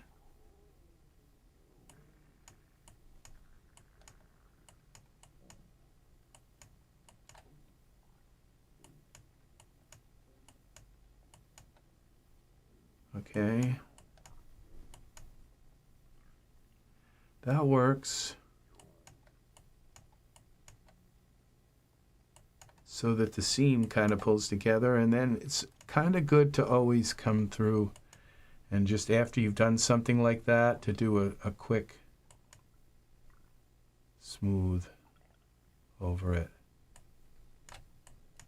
It kind of undoes some of what you does, but it normalizes it, relaxes it all kind of.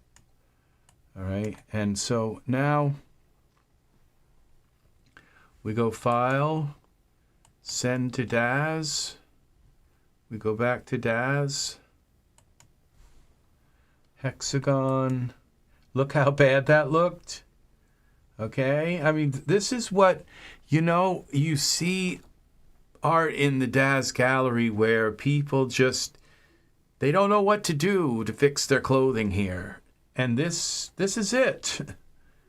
You shouldn't have really bad twists like that. When you put your pose on your figure, it's gonna twist the clothes. The weight maps are not gonna work right. Okay, this is gonna be pants 10.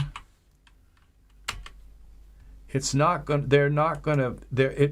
work right. Okay, and so it just created the morph. Now we go to parameters. We have our Desperado jeans selected. We have to close this down. I don't know why it doesn't go all the way up when you do that, but we have to turn now this on, and look what we get. Now that looks pretty bad, but I think it's better than it was. We take it, maybe not use as much. It's better than it was. Okay, so when we turn it off, that's what kind of what we had. I think what we, no, that's minus 100. Okay, let's see. Reset. Okay. So I'd say we just bring it down a little bit. Yeah, and that's okay. It's not that good. Why it's doing that? I may have this smoothing on too strong. Okay, and that it can push it back, but you know what we're doing is we're trying to kind of force it against the weight map. And by putting this smoothing on, it's giving the weight map more strength. So it's sometimes better not to use as much. And at some point, you can actually turn the smoothing off and just carve the pants to kind of fit. Not turn it off, but turn it way down. And just literally on a kind of frame per frame basis. Okay, where's the smoothing? There was one that was collision iterations. We go here with a few more and see what happens. And then we go, there was another one here, smoothing iterations 9. That's kind of the reason. Now, where was, okay, so I think we turned up the sub D level to 2. Or was it smoothing iterations? Usually you want them at around like 5. And this,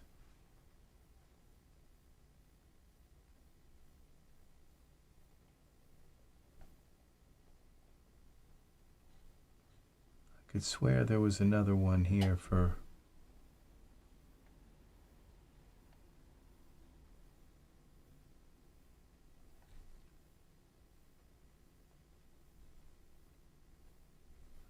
I wonder why this is what this is. It's locked. Oh, we got it at base. If we go at high resolution.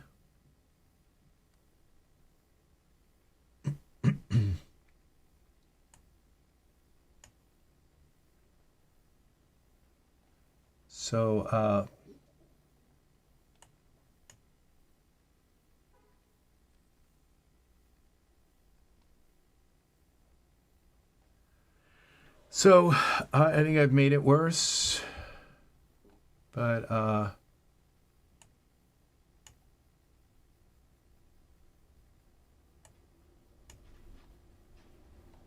down here. Okay, this has been turned off.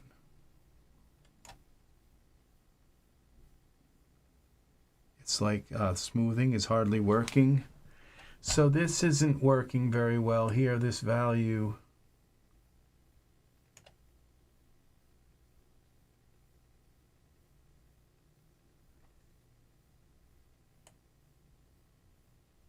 I wonder what those are.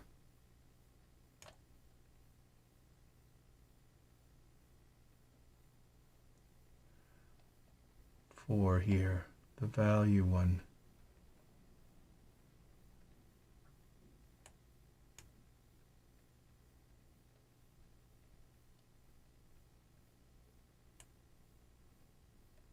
Oh, this could be, because I have like a bunch of morphs that I have used. There's like so many morphs. I'm not using it progressively.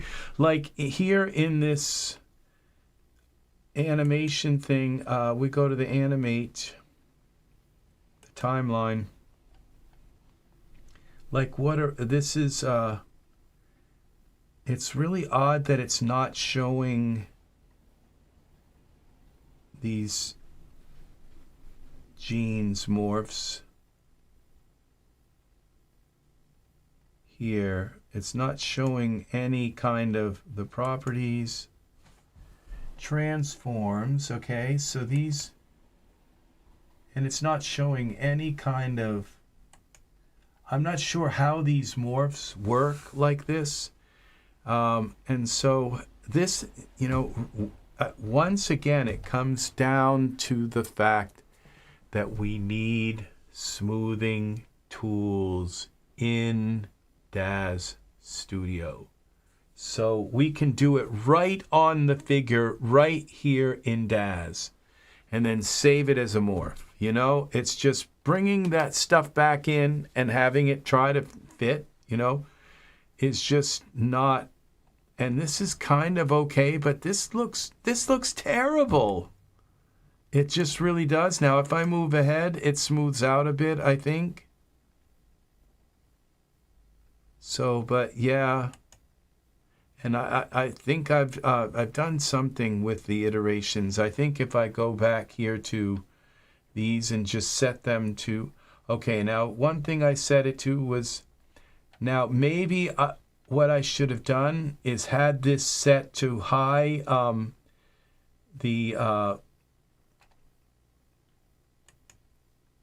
what is this generic? Okay, see, that's no better. Okay, so we just go here to this, it was at base resolution, that was number 1. And then this sub D, let's just set that back, reset value to whatever that was. And then we have also another one here, enable smoothing. I think that's, what happens when we turn off the smoothing? See, it's sometimes turning off the smoothing, you can just kind of like make, but then every time they move, it's going to just throw it off. It's like the smoothing helps smooth. Now, we go to this reset value. That just fixed it. I think it was that was the main problem with our morphs here. And there was another one here. Okay, this one, smoothing iterations. Let's reset that.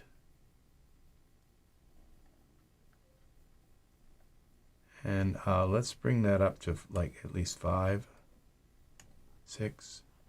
Okay.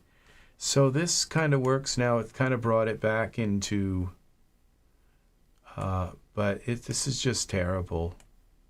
It's not as bad as it was, though, okay? So we had like little chunks of things here and stuff. It's, so,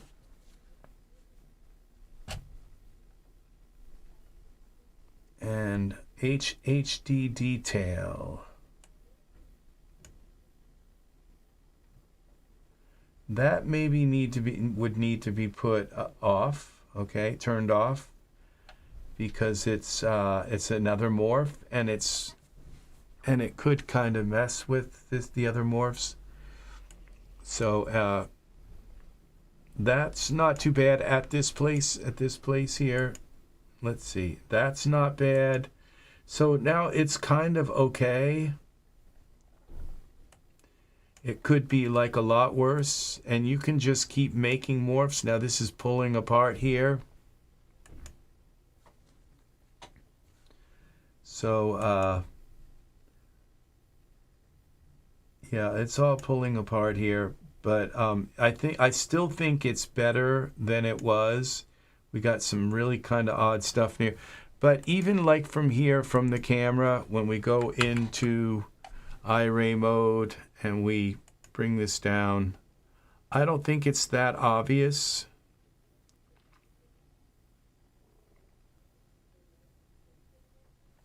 So it's okay. We go here to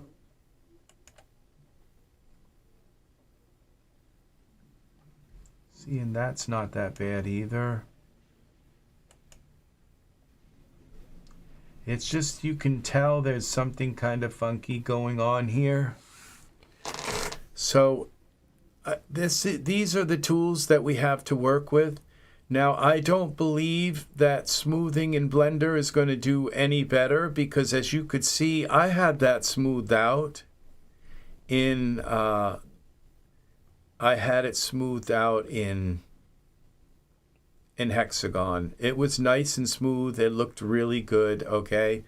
And so I believe that possibly, okay, when we're looking at these pants here, we go here. How many morphs do, okay, it says there's pants 5, Hexagon value, pants 6. These are, that's not very many. I'm not sure what this value is here. But we just reset this. Yeah. So this looks terrible here as well. So I think when you bring this value up, it kind of pulls in some of that. So now also sickle yield has a product, because there's sometimes you see like a V here. It's like a V shape, and it's between Genesis, where these pants, I believe, are not Genesis 9. I don't think they are. Let's go to see. And so that's another thing, is these pants inherently have a different weight map. These are like, yeah, they're not just not Genesis 9 pants. These pants are actually like Genesis 1 pants or something. Yeah, these are Genesis 3 jeans. And this HD pack and everything, but yeah, that's for textures. But yeah, these are, so you would have much more luck, you know, working with a pair of jeans that were made for Genesis 9 that have an accurate weight map. And that's why these are kind of doing this. But even with Genesis 9 pants, going from pose to pose, you're going to have a disaster. But at least they kind of clean up and morph and morph into shape a little better, because the weight maps are matched. So that's kind of the way. So I just thought I would come in here and show you guys some stuff about animation, because a lot about animation has to do with fixing stuff.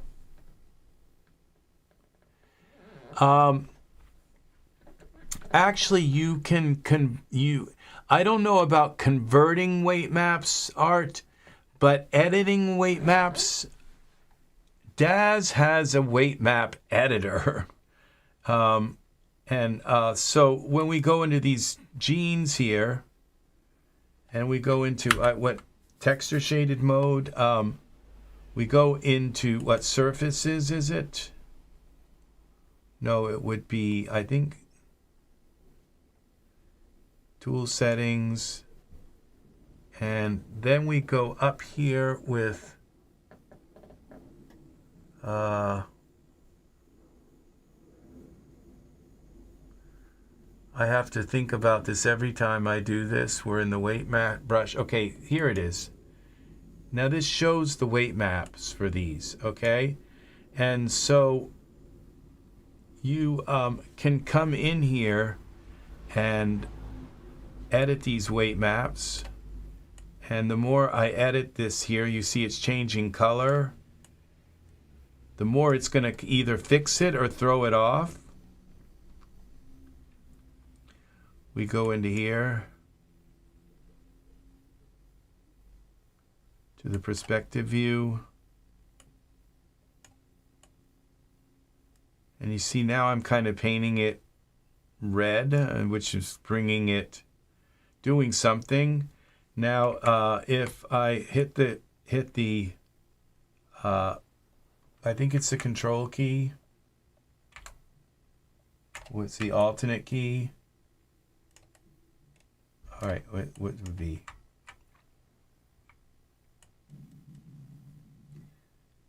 I think it should be turning it blue again. And the more I paint this, the more blue it's going to become. And one way or another, it may actually fix this by making it more blue, where there's like less weight pulling. You see how that just unpulled that? So Daz has some really nice weight mapping. I believe the weight mapping painting thing in Daz is nicer than the one in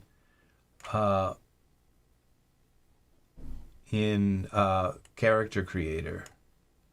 So now it's kind of turning gray. See, so the more you, and I'm not sure exactly how all of this goes, but what happens is this leg starts pulling on the fabric from this leg, and this leg starts, because the weight map is too strong, and it's pulling the fabric across. And you see what's happening here? We have it pulling the fabric. And so gray, I believe, is when there's no weight map. And so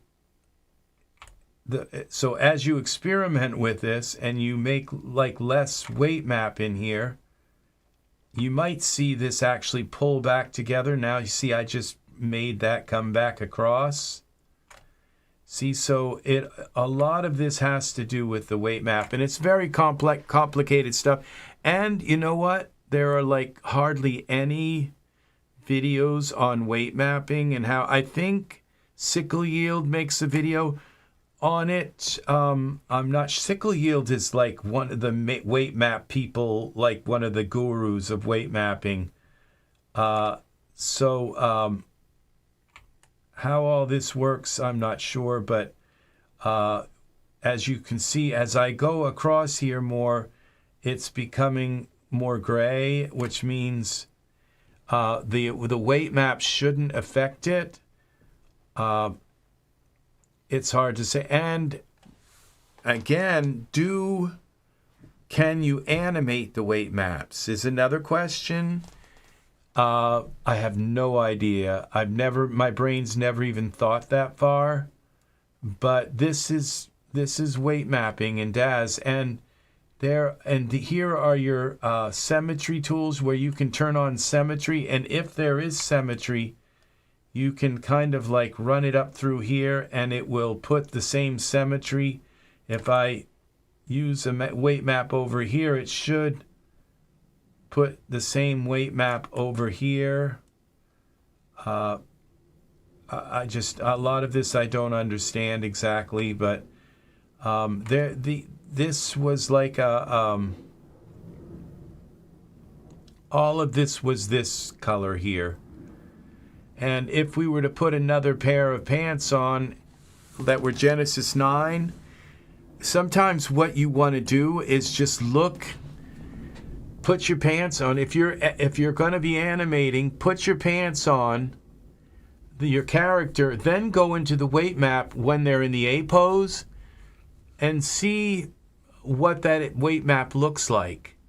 And that's how you can tell and say, well, this is the way the creator created the weight map for these pants. And then, so if you look at every pair of pants you put on your characters and look at every shirt and see how the weight maps are done, then if you put an old pair of pants on that's like from Genesis 3 or Genesis something, you're going to be able to look at it and say, you know, the weight map doesn't look right. It doesn't look right there. And unfortunately, and I believe that there is a program, Exactly Art, that makes weight maps. It's that one that we all saw, and I haven't done a tutorial on it yet. It was called Stitch, something about Stitcher. I think it's called Stitcher. Search. Here it is, Seamster. This has to do with weight maps. See this? And what it does is it helps you to create a weight map. And that's the thing is, if these, yep, I remember things like this because it's my job to do this. And it says automatically import with correct settings by running Morph Loader Pro silently with correct settings. Working OBJ. See, this is where we all need to go next, is into this, okay? So I've shown you the physical tools that if you can get your weight map in the ballpark, right ballpark, these other tools will help adjust things a little bit, smoothen things in certain spots. But the real problem here that we're having here is that these genes are for a Genesis 2 figure, a Genesis 3 figure, and we're already up to Genesis 9, which has a completely different. Now, these were put on Genesis 9 with AutoFit, and I would assume that in AutoFit, there's some kind of weight map switcher, okay? But I'm not sure about that, about how that works. So that it would switch the weight map to a Genesis 9 weight map. And this program here, and again, this is Man Friday. This is a massive, I purchased this. This is $64. It's $51 right now. I think I paid about $10 or $15 for it. And I bought this for you all, of course, myself too, because I want to learn this stuff. But I bought this so that we could learn this and work with it and see. It's a plugin for Daz 4.2 and higher to one that makes rigging clothes for Daz Studio significantly easier. Okay, do we want easier rigging or do we want better rigging? That's the question. I think I would prefer better rigging. Reduce your risk of repetitive strain injury. Okay, I think this is maybe a joke, but it has to do with moving your character into a certain pose and having the clothes go into a strain. Okay, I believe that's what he's saying right there. And I think Man Friday's a man, but I don't know. Okay, but making note, unlike many other plugins, Seamster actually requires Daz Studio 4.21 or higher. It will not run on older versions. Modeling and UV mapping the clothing with 3D modeling software such as Marvelous Designer and exporting in the OBJ file format. So this is interesting because what you could do is take things and export them out of Daz, export them back in, export them out as an OBJ, bring them back in and completely redo the mapping and all of that stuff. Importing the OBJ onto a Genesis figure in Daz Studio and rigging it, giving it bones and making them work with weight maps and corrective morphs. See, that's what we're doing here. Okay? We are using corrective morphs, and we're doing them in animation and texturing. Seamster helps with step 2, okay? Rigging, which many consider the most tedious part of making clothes or that. It greatly reduces the many clicks that are normally required, reducing the risk of forgetting something along the way, which can otherwise lead to a lot of lost time and frustration. It imports your clothing object, runs a transfer utility. With just 2 clicks, it helps you with checking and painting the weight maps for all the bones and making corrective morphs for certain bone rotations. It can also help with creating rigid follow nodes. And we all know what they are. Okay, so Seamster has been developed with the help and support of some of the most respected clothing makers who are publishing in the Daz store.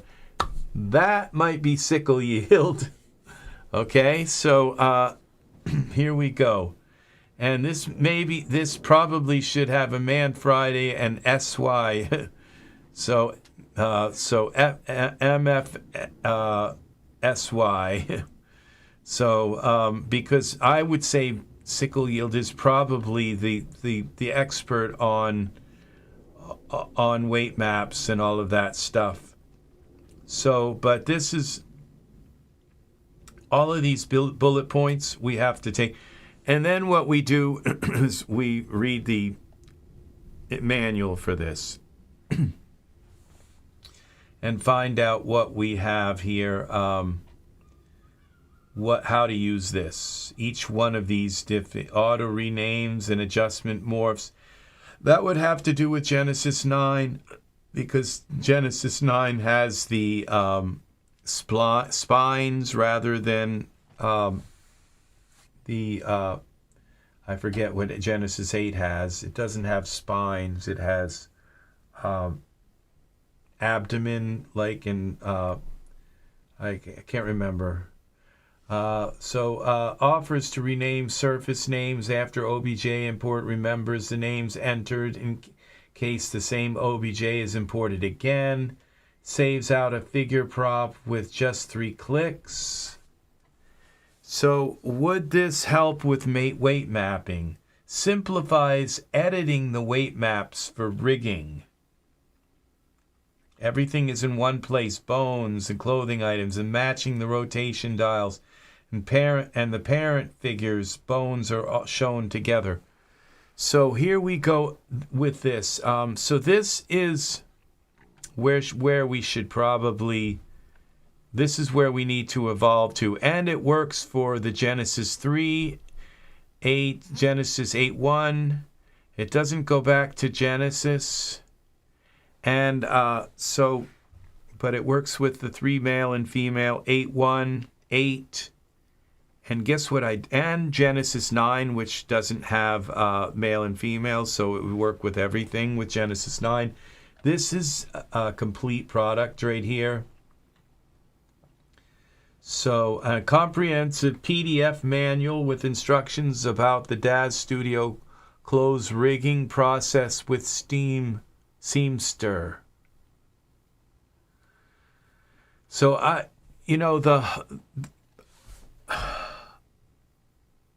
I think I'm interested less in the rigging part than the weight mapping part, but I think the rigging has a lot to do with how well the weight maps work.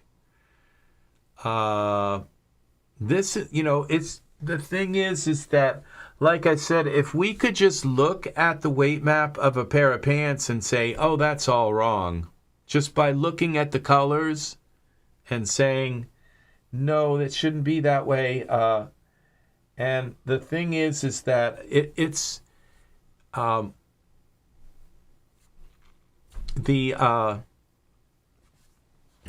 just to kind of explain how complicated it is. The pelvis has its own weight map. Each leg kind of, and I don't know a lot about this yet, but each leg has its own weight map. And so the clothing that has to stretch over that weight map has to kind of like mathematically average the pull of the leg versus the pull of the pelvis and versus the pull of the other leg. And it has to average that mathematics out. So it's not just a matter of like coloring the middle part purple and the outer part red and then you're all done. No, it has to work with the leg, the weight that's pulling from the leg, the weight that's pulling from the pelvis, and it has to somehow average out those. And so it's a mathematical thing. It's not just a visual thing, and it has to balance. And that's the problem, is once you move the leg, it's like, you know, and I think that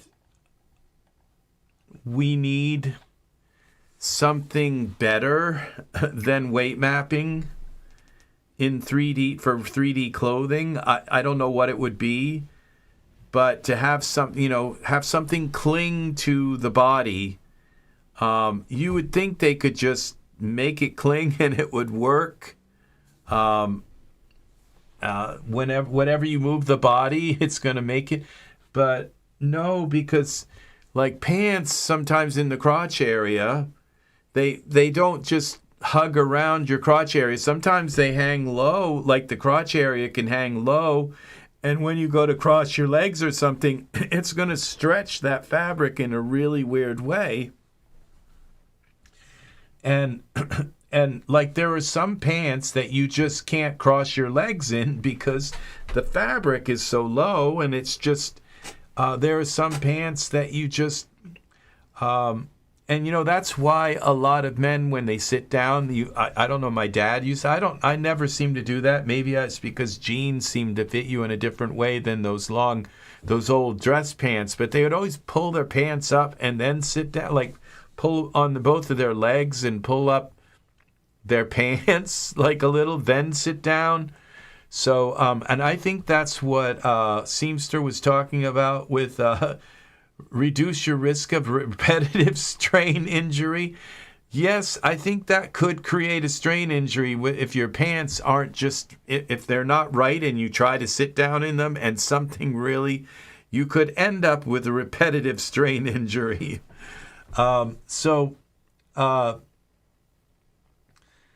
It's just the way clothing, the nature of clothing, it's very complicated, and we're lucky we have even anything that works, even partially good. So, all right, this is going to do it for this particular tutorial. We're going to end it here. I hope you learned something out of this. Please, thank you for the likes, people. The likes have been very, very good. Thanks for fig leaves. That's funny. Yeah. So we're gonna start with some out music, and thank you very much, people, for watching. And I appreciate very much you staying and being here for this whole tutorial. If you didn't catch the beginning, rewind and go back to the beginning. Watch it from the beginning. Thanks again. You just can learn so much in this. This is taking animation to, you know, the fullest you can about editing animation. So, my speakers, despite any migraines, maybe it'll help. Oh, well, just laying back and relaxing, and also maybe try a Benadryl or something, because sometimes your sinuses can cause it. It can be a histamine attack. Okay, so if because it is spring and all, if the Tylenol is not working, try a Benadryl and see if that will help maybe lower the histamines, and that could give you some relief, Art. So, all right, thanks again for watching. I will see you again in the next EZ3D tutorial. We'll be working with Seamster, maybe, and a few other programs where we can see if we can take this clothing thing a little further. Maybe it'll branch us out into making, maybe not necessarily making clothes, but really editing clothes that are in Daz that maybe aren't edited properly.